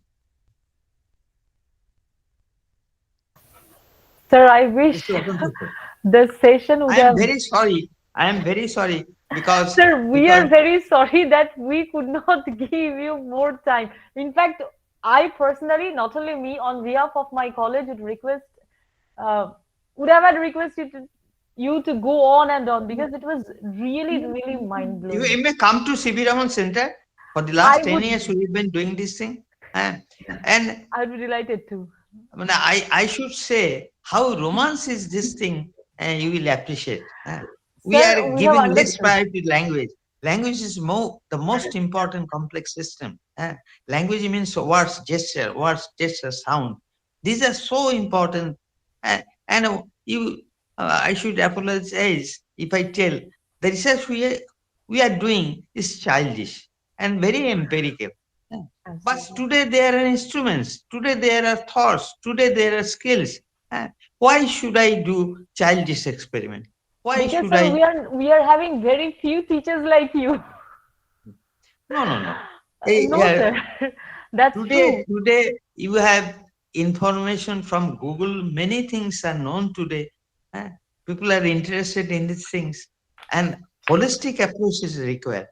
I think language is more important from physics, more important than physics, because language will tell you what is the physics behind any process, what is the physics behind the structure of the atom. Because you see, some 100 years ago, quantum physics was developed, but there is no reflection in the language. And somebody says postmodern literature. Postmodern literature is not the reflection of the quantum physics. So the language peoples are very much, what should I say, shaky, very much shy. And I should say they should dictate the physics. There was a book, Physics, Linguistics and Physics and Aestheticization. I mean, aesthetics is one thing which is a very important part of the language, and that important part has dictated the physics to bring out aesthetics formula like E equal to mc square, isn't it? Might be there is very mathematics behind this. You see, all formulas, Newton's law, relativity, very simple formula, very aesthetics formula, very beautiful formula. So formula comes from the language, from the symbol, isn't it? Absolutely. So But sir, if we you are have- interested, I am unable to express the total thing because this is a difficult thing but romantic. More Absolutely. time should be given, and once in a while, it is very difficult to grasp the thing, isn't it? Absolutely, Thank you very sir. much. If you have any question, I'll be happy to answer you. Sir, I do not know because the time is very short. We won't be able to take many questions, but I personally have only one question. If you Okay, kindly allow. Yeah, sir, you were saying that because we teach how to learn language, you were saying that whenever we are talking, we also study the muscles and all these things, or facial expression should also be studied. Of course. Of course. But sir, whenever we are in a telephonic conversation, we're not in a video call, but just in an audio call, at that time, how to do it? At that time, also, No, should we be at taking that into- at the time of telephonic conversation, if video call is not there, your muscle will change, but the person will not know. At that moment of time, our brain will try. Brain is very smart, much smarter than us. Our brain will try to accommodate the function, the structure of the muscle, information about them to convey. Okay. Otherwise, we cannot appreciate. If your friends say some emotional words, and at the same time, his face is not emotional, you will be able to Absolutely. understand. You will Absolutely. be able to understand. You Absolutely. should think our brain is the smartest people. Very, very, very smart. We are not in a position to capture this. We have got a brain free of cost, right?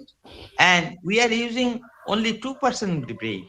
And the rest of the brain, like fixed deposit, we have kept. The miser people have fixed deposit on the brain. They neither spend nor give anybody.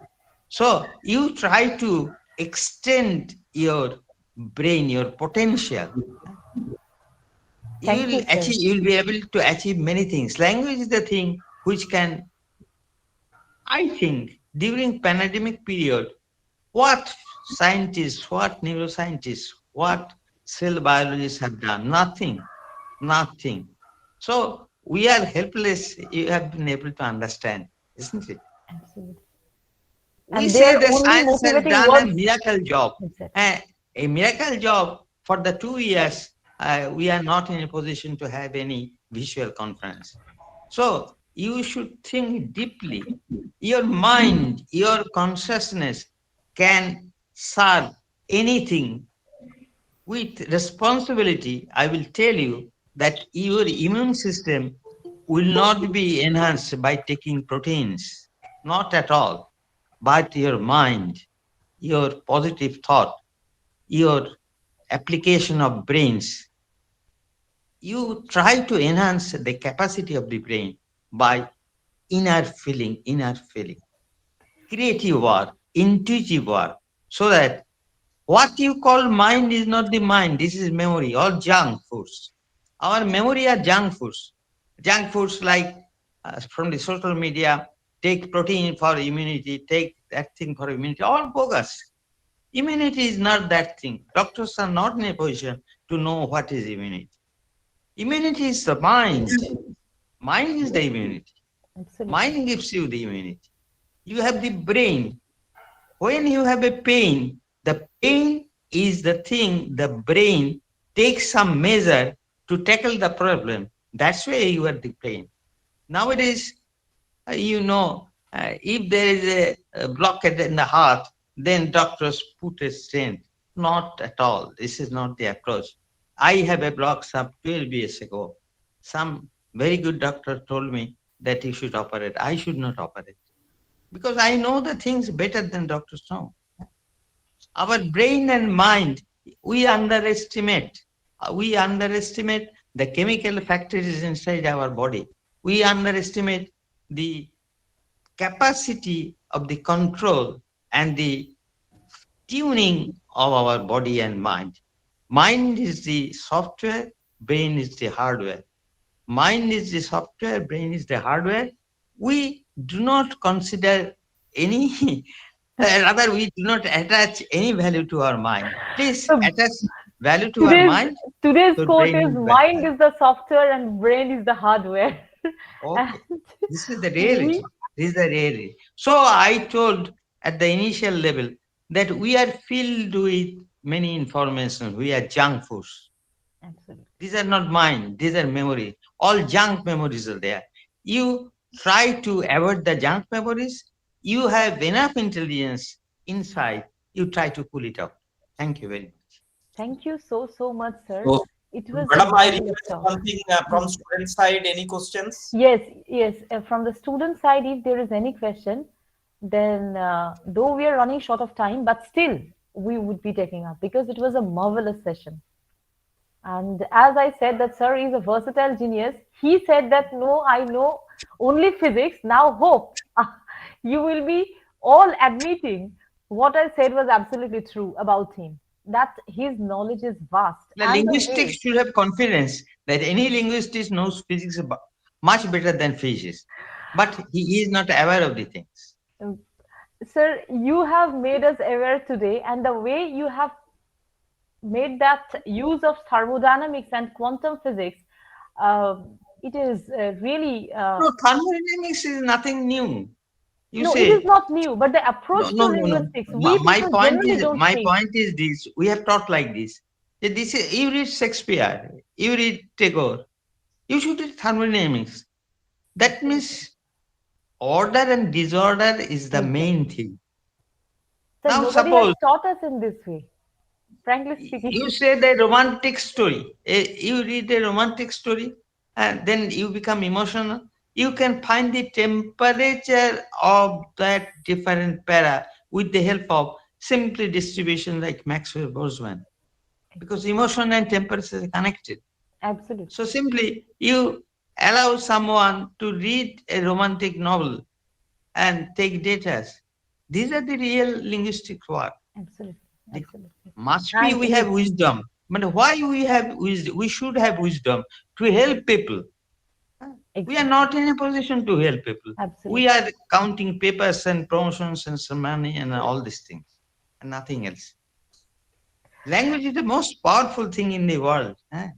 You should be proud of this. Thank you so much, sir. Thank you so much, sir. It was truly very enlightening, and the way you have, related the whole. You told me when I approached you, yes, I will be saying, and I will be relating all the three, and you have really kept your. And I will promise. request you, those who are interested, may contact me, may come to the I will be. C.V. Raman Center.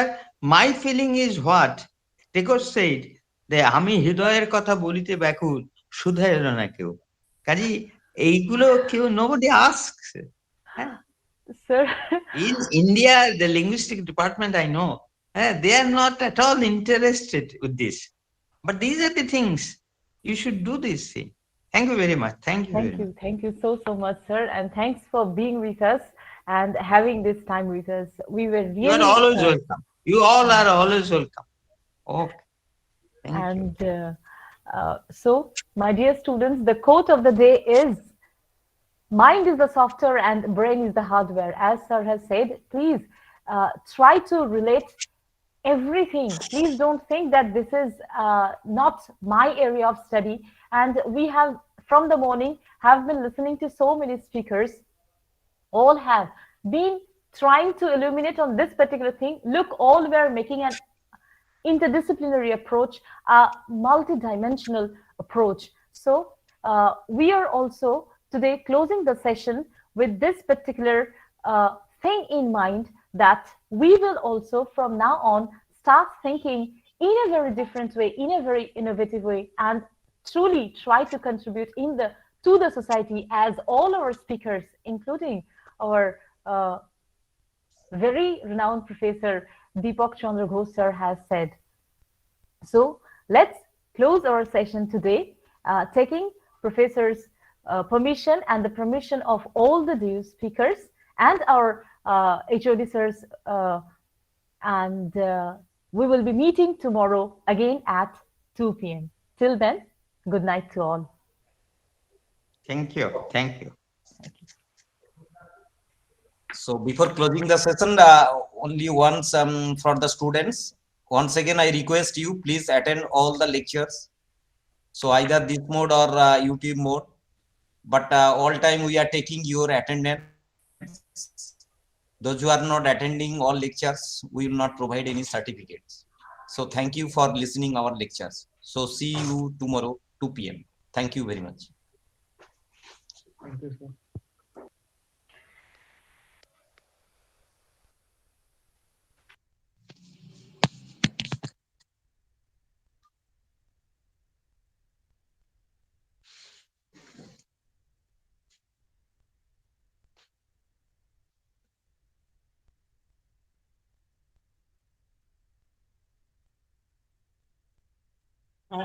অনেক হয়ে গেল না, তোমাকে একটা অন্য কথা, office কি খোলা আছে? ওই আমার চেক বইটা আছে, ফিক্স অফিস, ও ফোন করেছিল, যদি আজকে না হয় কালকে নিয়ে যাও। ঠিক আছে, ঠিক আছে, তুমি রাতে বাড়ি ফেলে কর, ঠিক আছে? হ্যাঁ হ্যাঁ হ্যাঁ, ঠিক আছে, থ্যাংক ইউ, রাতে কথা বলবো।